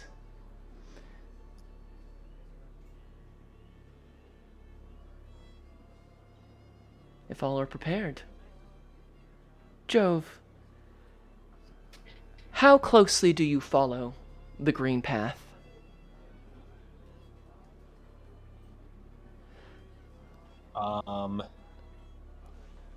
I guess I don't understand. Like, if, like, how am I standing within the green, or No, being how next closely to- are you going to follow it? Are you going to follow it straight on, or are you just going to try to, like, do your usual survival? It's really not, are you going to follow this trail all the way through? Or are you going to try to keep might on it and head towards that northwest direction? I suppose, do you or do you not follow the green light? Is the better way to phrase that. I mean, he would follow the green light. I feel like that's pretty what he's focused on at this point. And if that's taking him where they need to go, then they'll follow down that trail. Well, then let us switch over.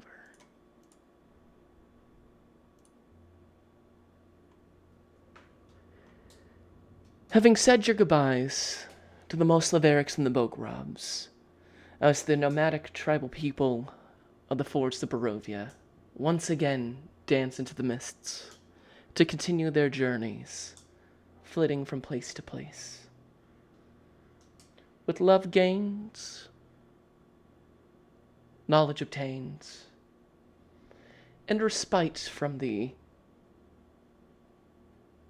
sordid place known as Orsnu, tucked away in the forests of Barovia, you head back out the Svalich Woods, though known to you as the Quivering Forest. Jove, no survival rolls are needed. You follow the green light through the dense forests.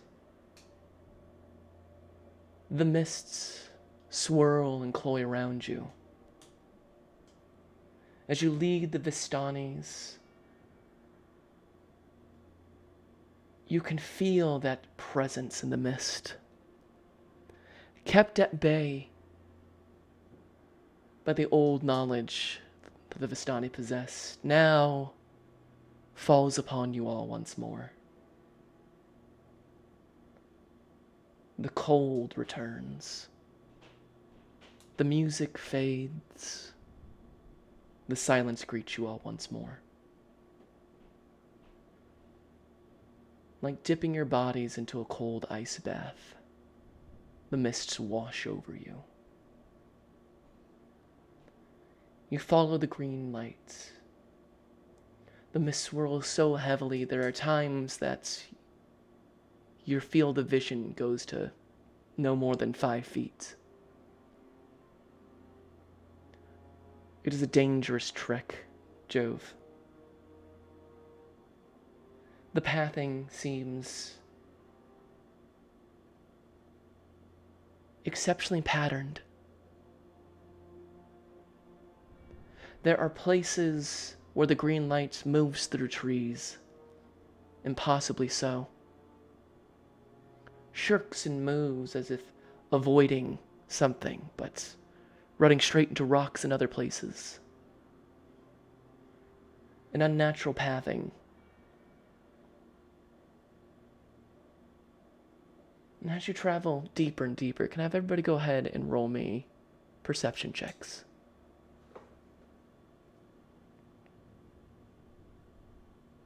Passive 14.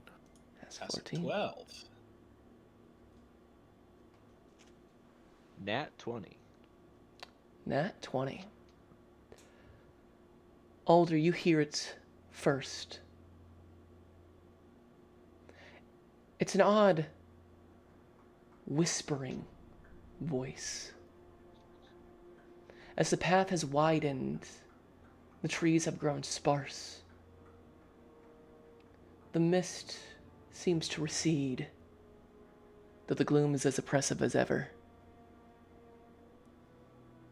Alder, you notice up ahead, drifting through the trees, a whispering noise. And as you listen more and more, you're able to distinguish voices. Jagged, whispering voices dripping with menace. Thou wilt leave in pieces.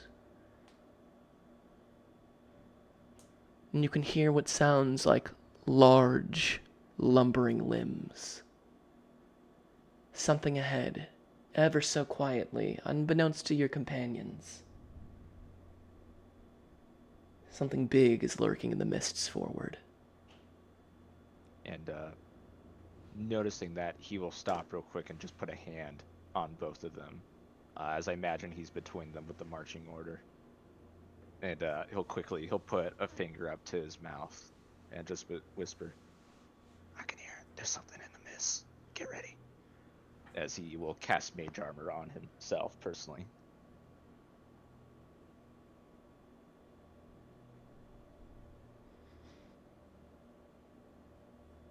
As the charcoal mage armor covers you once more, Jove, Alder, and Virgil, with Alder pointing it out, you hear the whispers as well. You move cautiously forward, And while the mists had been obscuring it, you hit about the 60-foot mark. And you could see a dull, low burning fire. You see the backs of two large creatures wearing a large red hat. Their bodies are wide, tall. They look stretched out, as if somebody's injected their forms with too much muscle, too much liquid. As they move and conjoil and whisper amongst themselves, you can hear the heaviness of their bodies strike the ground.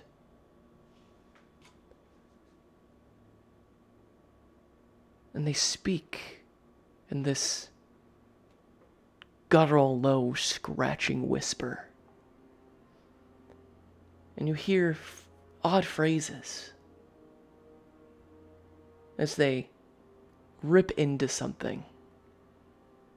You hear them say in unison, almost rhyming and chanting together. Tear, rend, rip, red be thy blood, red be my cap. And as one starts, another finishes it as they pass back and forth these rhymes.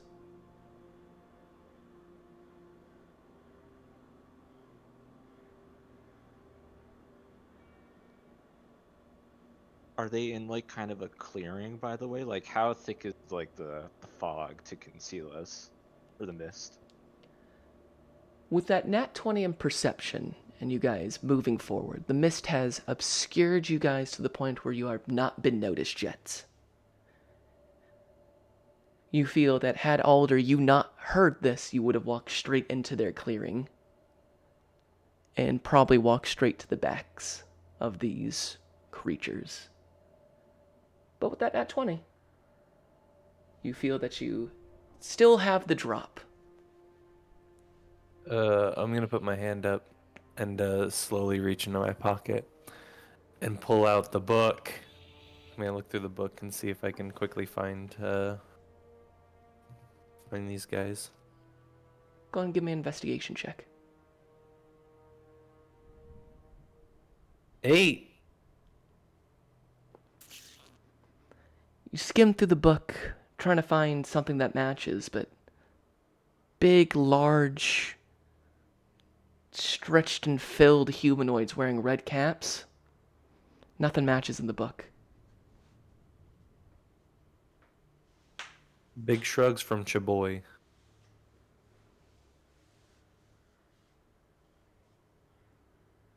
All right, I'm gonna try and sneak around the side. I'll line up a shot, be able to get them both if it goes south real quick. You boys, do what you do best, okay? And Alder will, if he needs to roll stealth, will, or to try and he's gonna basically he's trying to line up an archer at the start of combat if it turns to that.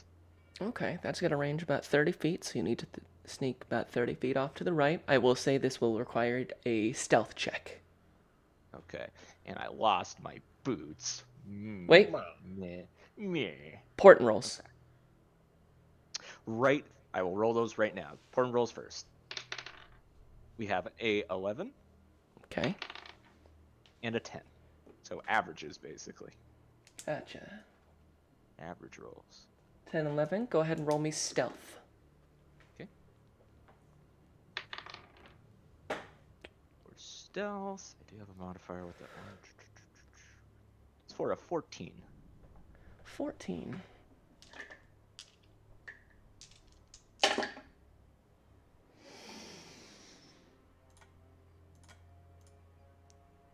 Let's see if they got it.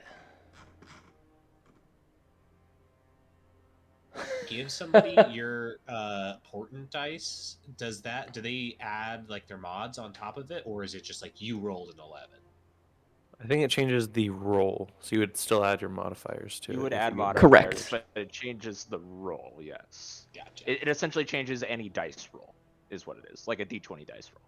Makes sense. Yes. So, Alder, you sneak around the sides.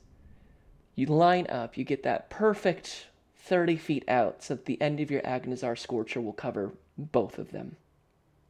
You're probably, it's got a range of 30, they're each 10 feet long, 10, 20. So to line this up right, you had to get within like 10 feet of these creatures to hit both of them. But with a crit fail, an 8, and an 11 in perception, you are able to call upon those old Tabaxi ways you used to know so well and sneak up and line up your Agnazar Scorcher.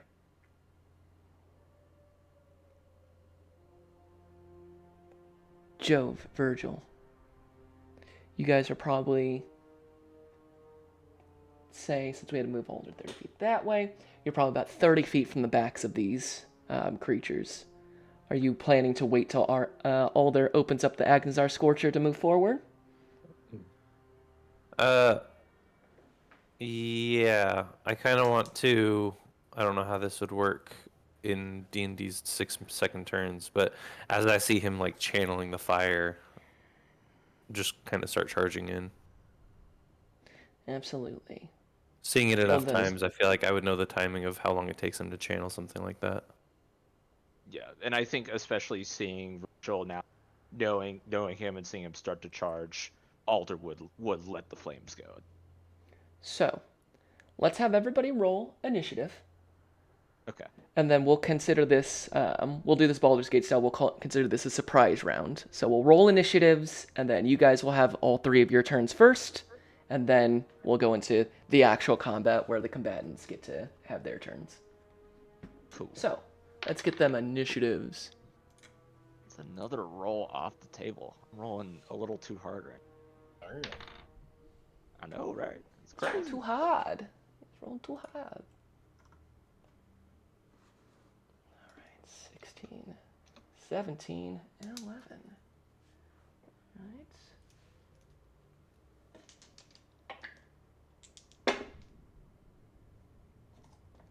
Let's do. It's not. Those aren't great. Sick. So that is.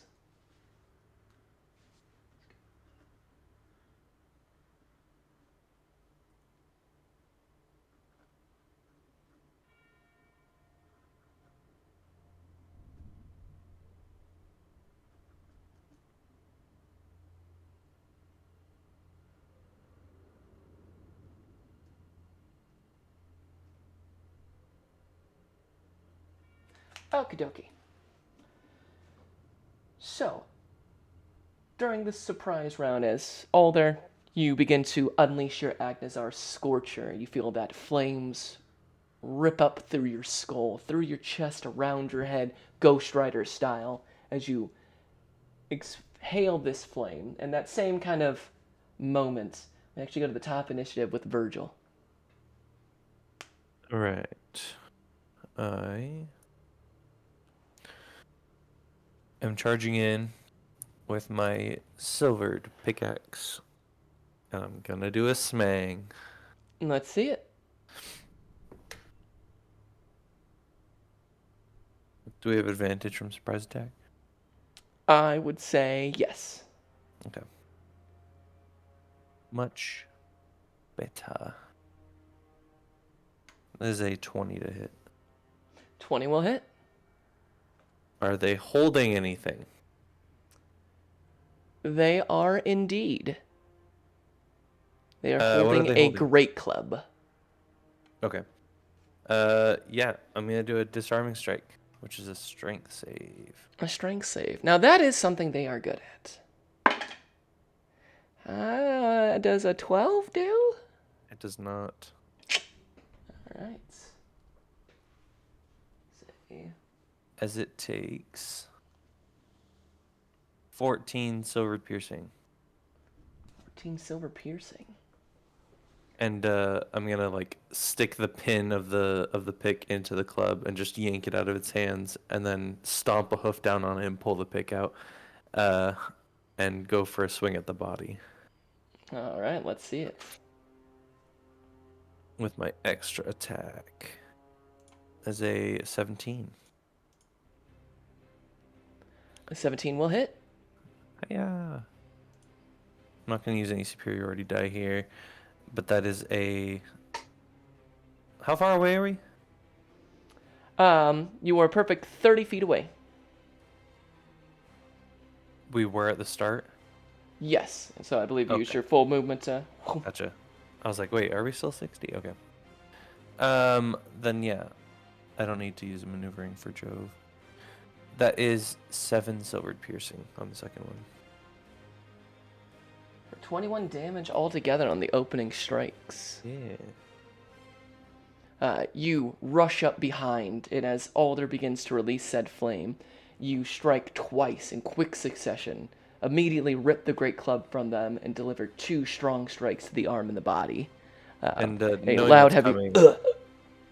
yeah, knowing what's coming, I'm gonna position myself so that he can get a reasonable scorcher without having to worry about me. So kind of like wrapping off to the side. Also, in an attempt to make it so that if this thing does try and move towards Alder, he would have to leave my area.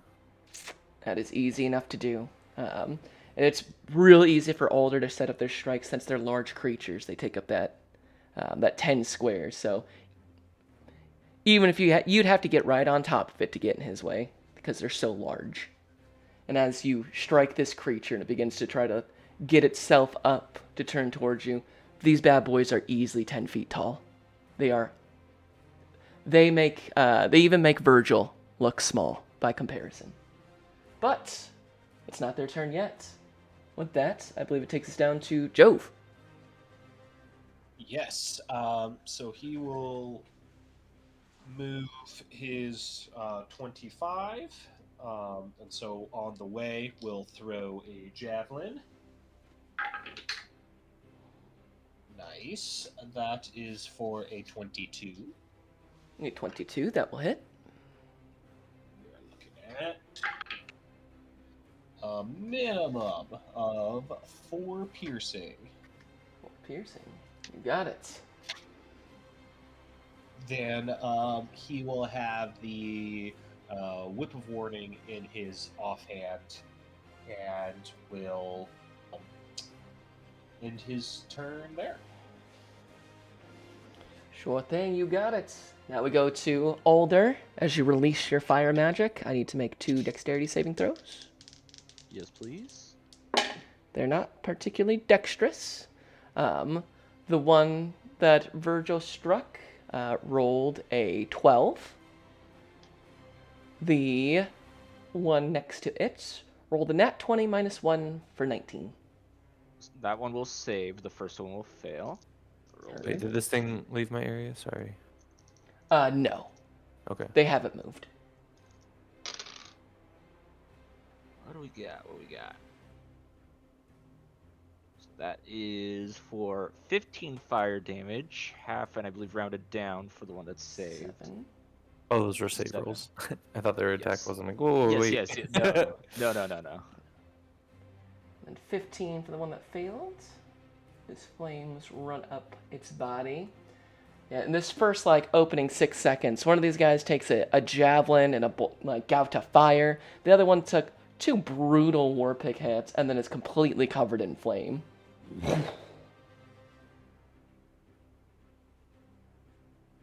We got the jump. Sorry, guys.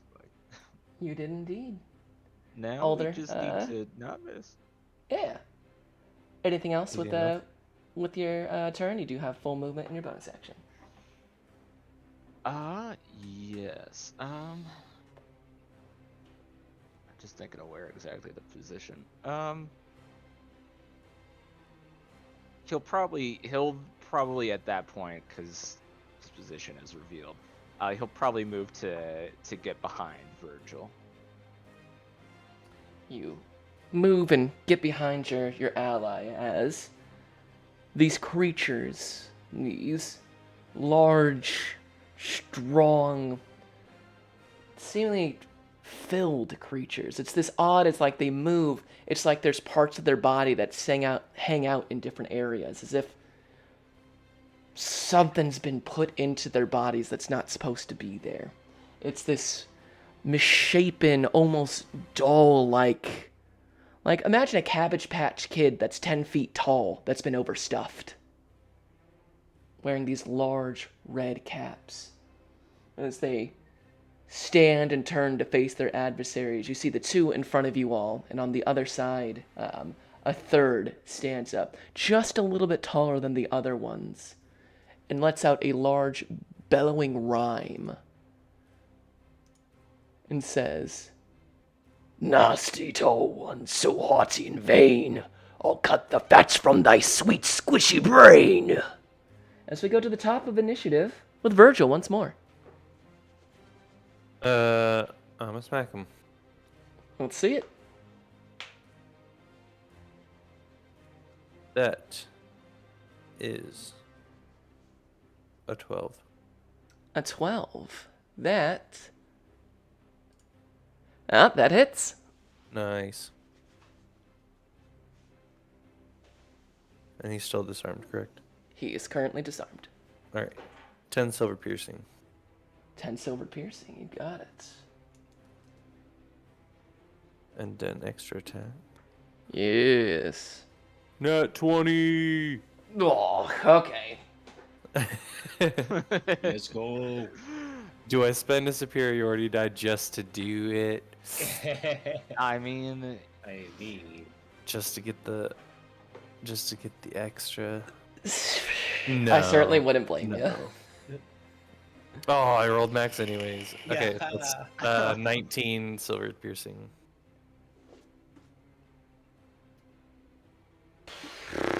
How do you want to do this? Yeah, I didn't waste it. Yeah, so we charge in and I hear the chanting and it's like this isn't gonna work out well for you guys. So I just go in and just start wailing on this dude, trying to shut him up. It's like, go to sleep, go to sleep, go to sleep, go to sleep. Go in, rip his club out of his hands, take out the pick, hit him some more, and keep hitting him. The fire comes in, and at this point, it's just kind of like a spit roast. I just kind of stick it in him and just like roll him around the fire, and then just like peel it off of him, and turn my attention to the other one. Yeah, as soon as the largest of the three talks about cutting the fat from your sweet squishy brain, you cover part of his face with his companions. So you and absolutely body this creature. It moves down to Jove. Jove, you... There's Yes. how many more are there?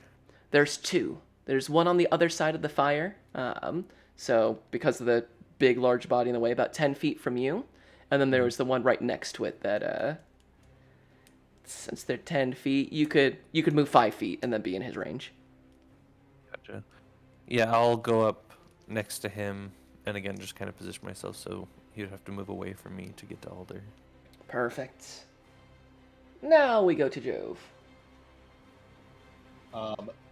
Jove will use a bonus action to expend one rage to go into the 25% wolf form as he continues that charge forward, fingernails popping off into the claws, looking positively Wolverine-esque, as he will go up to the baddie next to Virgil, and he is going to recklessly rake his claws across this guy. For a nat 20, let's fucking go! Oh, no. Okay. Let's fucking go, boys! We're not even gonna know what these fucking giants do. Right, I know. This is 3d6 plus 23. Oh no. because you just raged. Oh my god. Because I just raged. Yeah. Big yikes. 11. So that is going to be 34 slashing there. Oh. Man. 34. Yeah, you drive your claws into it. And Joe, we've talked about how recently you've been feeling that beast get stronger. You've been able to keep it at bay by hunting with the Vistani, but finally, you haven't been able to engage that nature. You've been building up like a pressure cooker. The moon gnawing at you every night as you sleep beneath its gaze. And finally, something to unleash it on.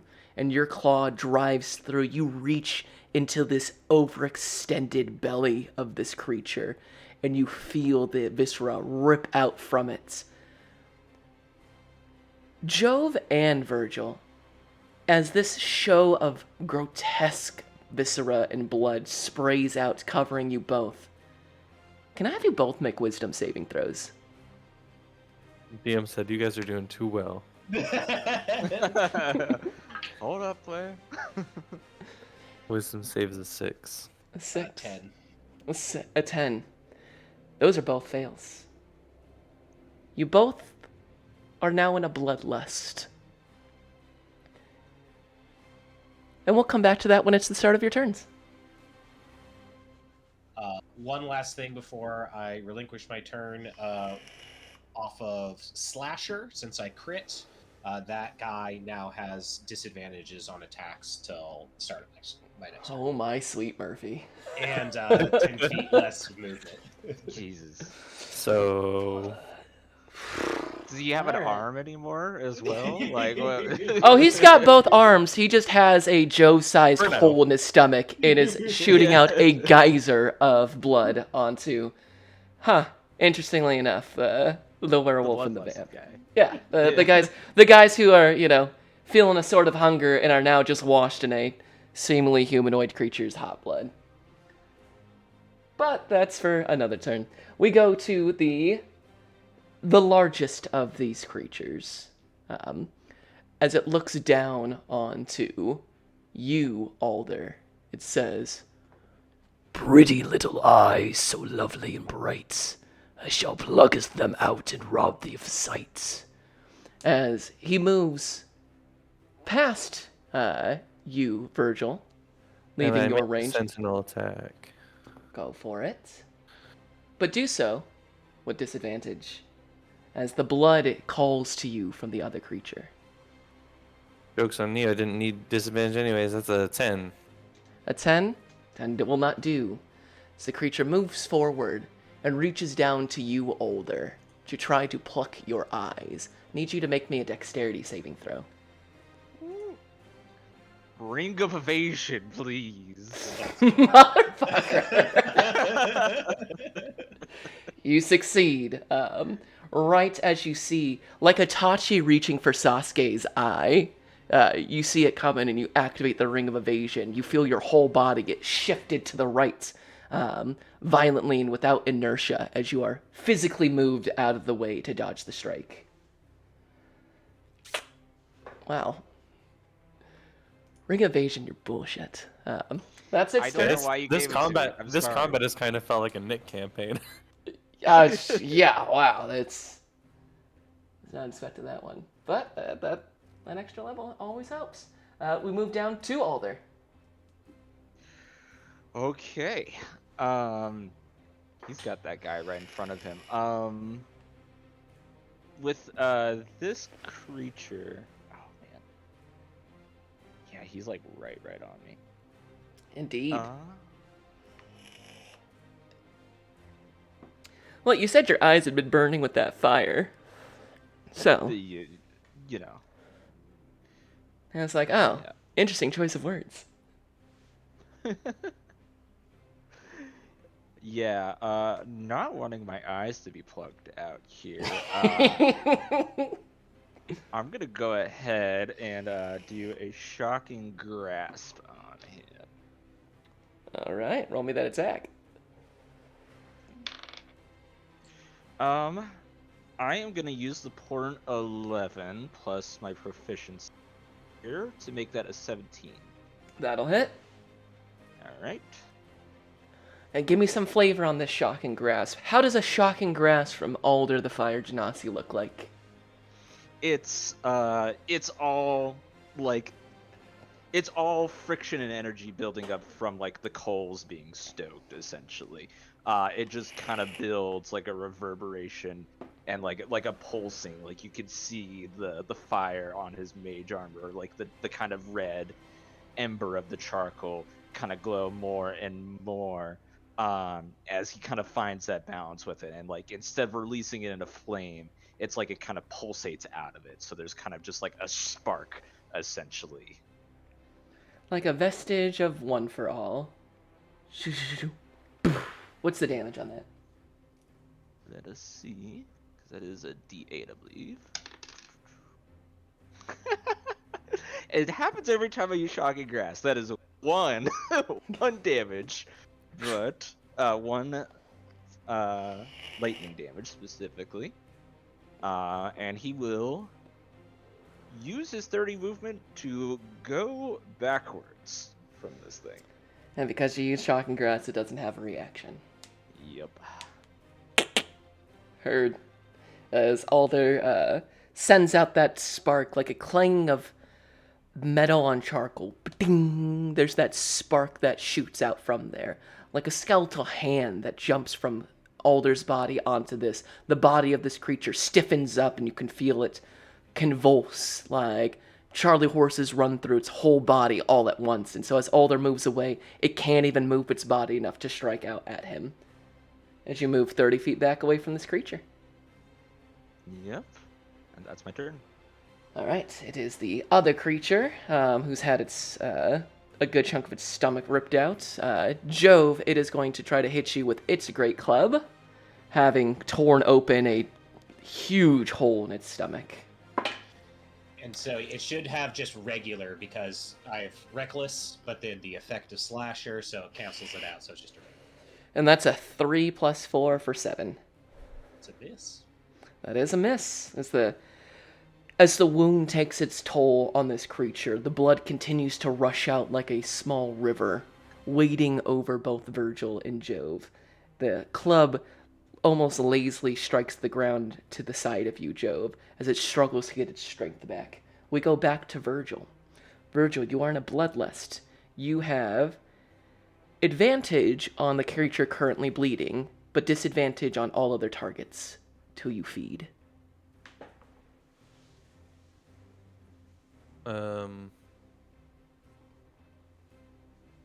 Okay. Why did I have disadvantage on him earlier?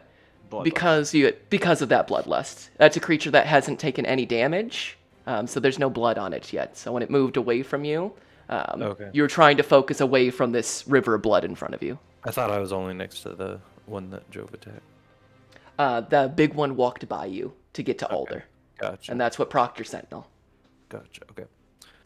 Then yeah, I'm gonna attack the bleeding one Let's see it. with advantage. Yes. 21. That'll do. 10 + 9. Another max. 11 silver piercing.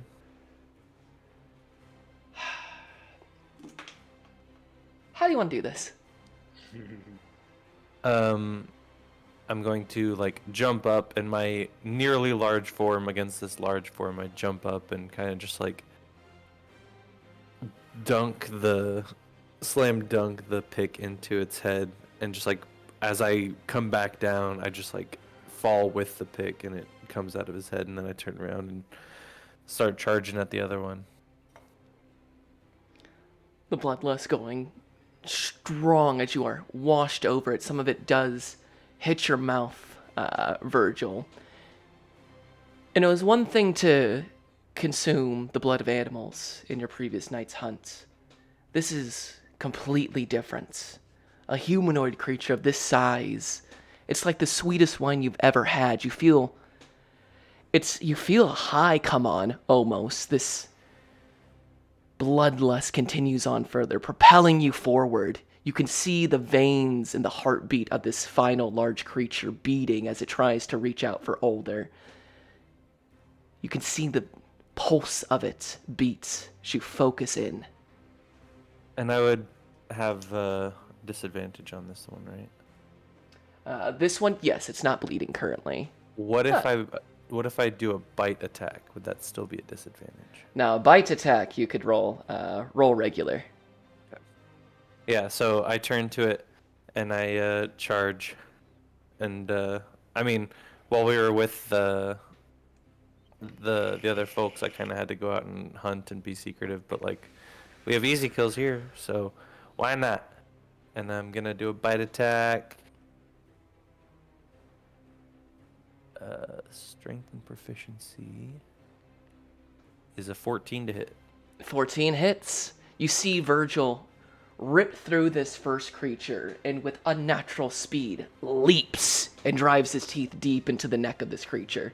It completely caught by surprise as it focuses on you, Alder. And that does another max roll. And then two. Oh, and then low necro rolls. But it was 9 points of piercing for the teeth and 3 necro. For 12 altogether. Yeah, a howl of pain rips through this creature, and the rhyming stops for the moment.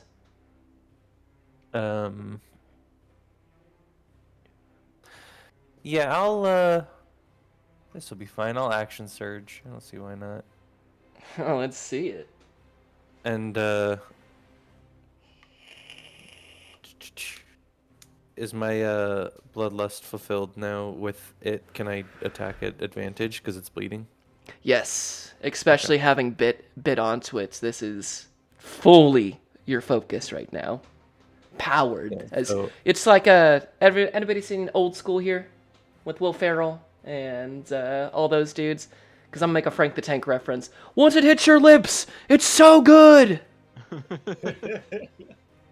Yeah, I jump off its back after having bitten it on the neck, and on my way down, just scrape the pick down its back with a 24.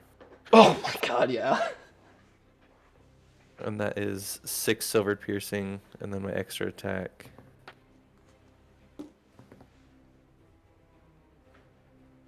Rolling like Ryan over here. 24 24, yeah, that'll hit. for 7 silver piercing. For 7. Yeah, as this minus the 1 point of shock damage it received was originally not even bleeding and full health, and in a matter of 6 seconds, Virgil has left this creature bloodied and bleeding. Virgil, I'll say with the first real use of your bite in a combat, you feel incredible. The sense of hunger that has pinged you immediately dissolves. You feel like you're fully rested, like you've had the best meal of your whole life. Your strength feels boundless, as if you could always draw in more. And you feel your heart beat, a giddy, fluttering beat, as this warm, hot blood pulls into your body, and you start to feel the cold once more on the outside of your skin as your insides heat up. Well, with that brutality, Jove. Jove, you are also in Bloodlust with a brand new living, bleeding creature. Then yeah, he'll hop, skit, and jump right on over there and use his action to rake his claws. Dom, I'm sorry, but I just crit again. Ah! Oh my lord. Okay. I'm just going to tell you right now with the 23 that you have, even if you roll minimum on the other rolls, that's enough. So, After what I did to him, I highly doubt that he is okay. if you will allow me to take the narrative reins on this strike, Please, Jove. yes. As Virgil, you sink your teeth and run your pick across the back of this creature. As the blood begins to fall, Jove, you dive in, claw your way through the guts of this creature. And as it falls, Jove and Virgil feast. Blood is drinking, viscera is gnawed upon. Alder, you watch your two companions tear this creature apart.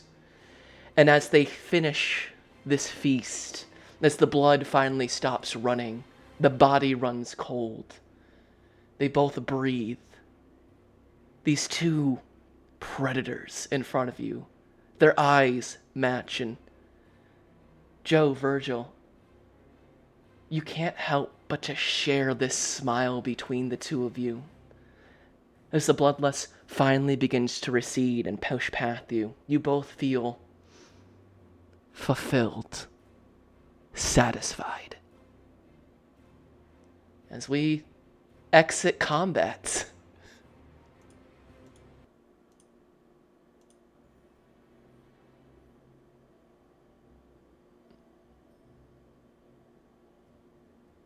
Well, I know I told y'all to do what you do best, but damn. Yeah, and as Jove is kind of like enjoying the ecstasy of the feast, he's gonna kind of try and like slink away as the transformation um, breaks, and he starts to go back into his full halfling form. Um, and Alder, Yeah, you see, full halfling. The oxymoron we were always looking for. and he kind of buries his face into the snow as his bones kind of snap back into place as he falls back into his friendly Jove persona.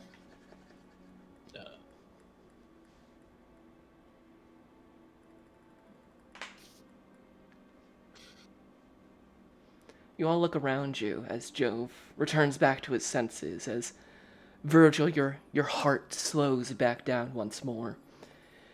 And you look upon the scene of blissful carnage.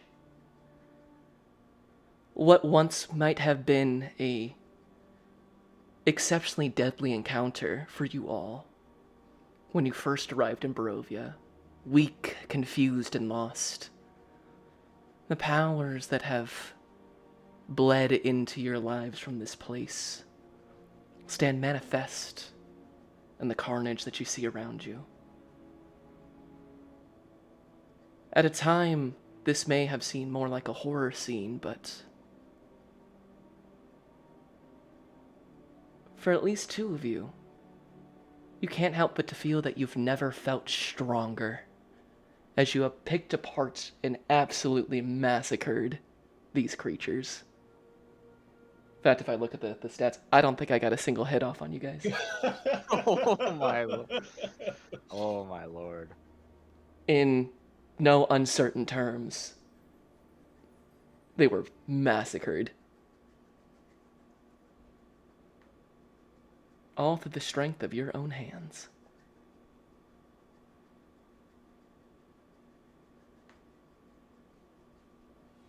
These red caps that they're wearing, are they like actual like stocking cap kind of deals, almost like a Santa hat with no pom pom?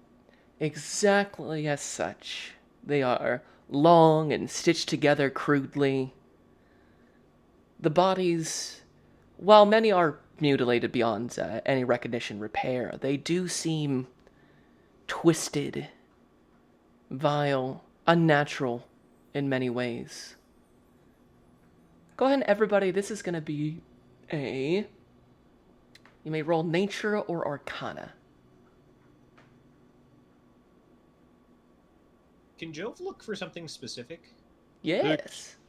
Six He wants to look at the stocking cap, and essentially he wants to try and deduce whether or not that these big creatures would have been able to like sew them together themselves, or if this would have been something given to them. For that, Jove, go ahead and roll Insight. A 6 heard. Virgil, nothing's really ringing a bell to you. You're still high on life right now. Wasn't in the book, must not be important. 18 insight for Jeff. 18 Insight. These are stitched together, crafted. They are clumsy and heavy-handed. These creatures made these red hats. But it's odd. They rhymed and they gave out whispers. They seemed a sort of madness. Unlike some of the madness you've seen, it's not a shadow creeping here. It's like something went wrong inside them.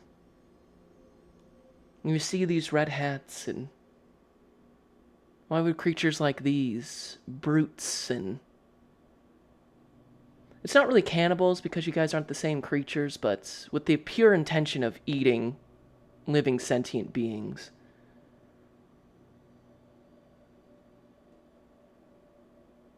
With an 18 in insight, you feel very confident that for some reason these creatures impulsively made these caps.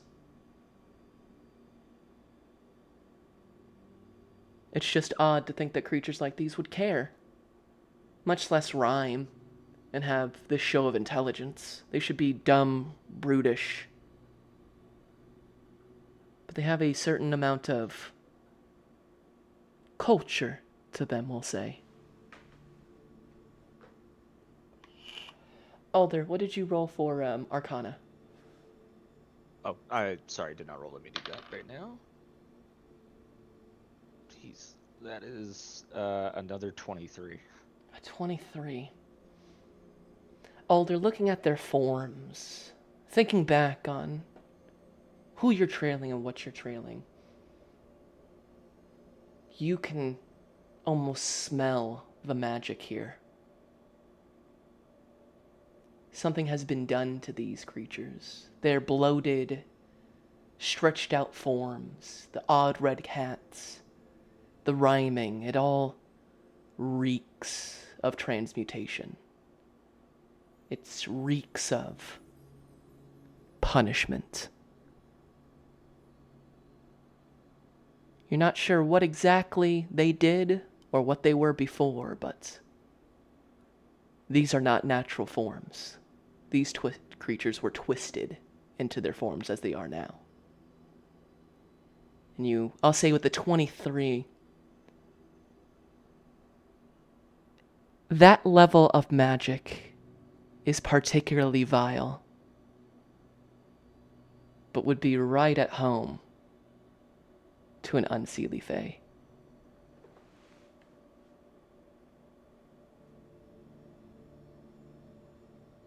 Yeah.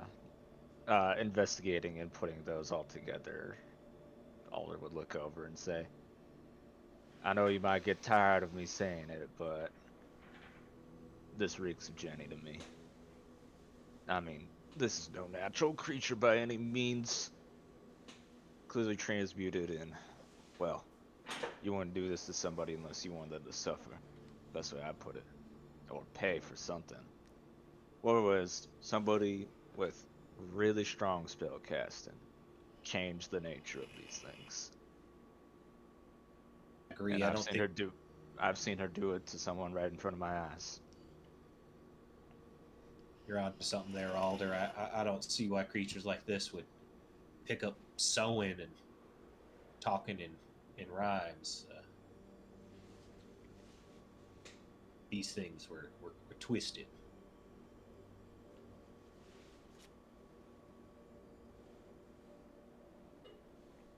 Yeah.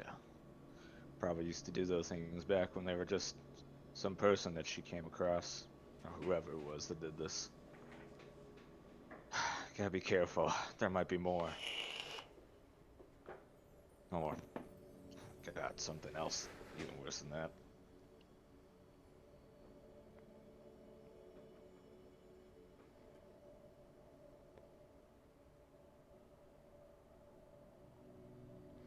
As the think you dust can- settled... Oh, go for it. No, I was just gonna ask Joe, do you think you could still pick up the trail? And that's all. And as you say that, Jove, still ever-present, leading past this encampment of creatures, you see the green light once more. And with it, you hear a wailing. Farther down the path, a mournful, pained cry. One that you have heard through the forest and in your dreams, now reverberates out and makes all the hair on your body stand on end. You feel it call towards you.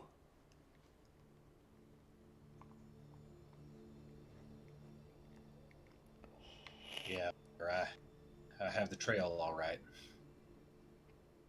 Hearing something too. A wailing sound of pain, so I think we may be getting closer to our quarry. Well, no use keeping them waiting at this point. As I don't think anyone really needs a short rest here. No, the only thing I would get is one superiority die and an action surge, so I'm fine. Yeah, I would only do it for the spell slot, but I don't think it's worth burning one right now, so I say we keep pressing. Choice is up to you guys. So, pushing forward it is. Jove, you follow the green lights, going deeper into the mists, leaving behind those foolish enough to challenge you. Rounding a bend, you come to a large clearing. The ever-present canopy is open here, yet the sky is the same dismal gray. The mists swirl around the openings, but do not pass over it. In the center of the glade is a small cottage of neatly stacked logs, with a roof of tidily arranged shingles, grown over with moss on one side. Jove, you can't help but to feel that halfling comfort as you think of the many small homes that you have left behind, their years of moss and plant growing through. It's so similar and inviting. There's an open cook pit in the center of the clearing, over which a large cooking pot hangs from a tripod of iron rods. It sends delicious smelling steam into the air. The warmth and the light of the fires warm your bones, and you feel the gloom of the forest be banished for a moment. As your eyes trail past the cook pit in the center, you can see a very familiar set of iron cages hanging on a low tree. Green light flares from within the cottage, and the door is violently thrown open. Jove, you see the ghostly image of the man from your dreams appear. The spectral horse goes to meet him. He mounts, and with that same pained, angry wail, begins to rush back into the forest, the green light trailing behind him, so vibrant to you, Jove. Alder and Virgil, you see this ghostly visage. Talaric in his full glory. Iron nails pierced through his eyes, his intestines pulled long, like streamers flitting behind him. A banner held proudly of Flan and Bane's fist molded together. As it rushes back into the forest, you see a old woman wearing a pretty floral dress, her gray hair pulled back into a neat, tight bun, and held in place with a long, slender hairpin made of what looks like pale wood. She brandishes a short broom like a club as the ghost retreats. Her face is twisted in a rictus of absolute rage as she watches Talaric's ghost return back to the forest. And as her eyes fall upon you, it grows soft and warm. "My goodness," she chuckles. "You gave me quite a start. Please, please. Welcome back. Come in from the chill and warm those bones with some tea and bread." Dusting off the front of her dress, she hobbles back into the hut, and a clatter of wooden bowls fill the air. And as Alder Virgil and Jove set eyes on the hag Jenny Greenteeth. Her domain pulled into Barovia as well. That's where we're going to end tonight's session. Oh man. Well, let us say goodnight to chats, or good afternoon as the case may be. Yeah. Good afternoon, chat. Good Afternoon, afternoon, chat. Good afternoon, chats. Thank you for being Good here chat. for a sweet nooner on that one to watch me absolutely get bodied by my party. Sorry. 3 nat 20 to do that. Yeah, Yeah. that was a whole lot and of then that. add 20 to also get the bonus like initiative round there Yeah. too. Like it's gross. The nat Gross. 20 to see the combat before it got there, good stealth rolls, brutal criticals, and everyone using the height of their newfound powers. It was brutal, but awesome. I'm upset that I didn't do damage, but I love the carnage. It was great. So, as always, we will see you next Sunday at our typical afternoon time. Much love and peace in the Middle East. Until next time.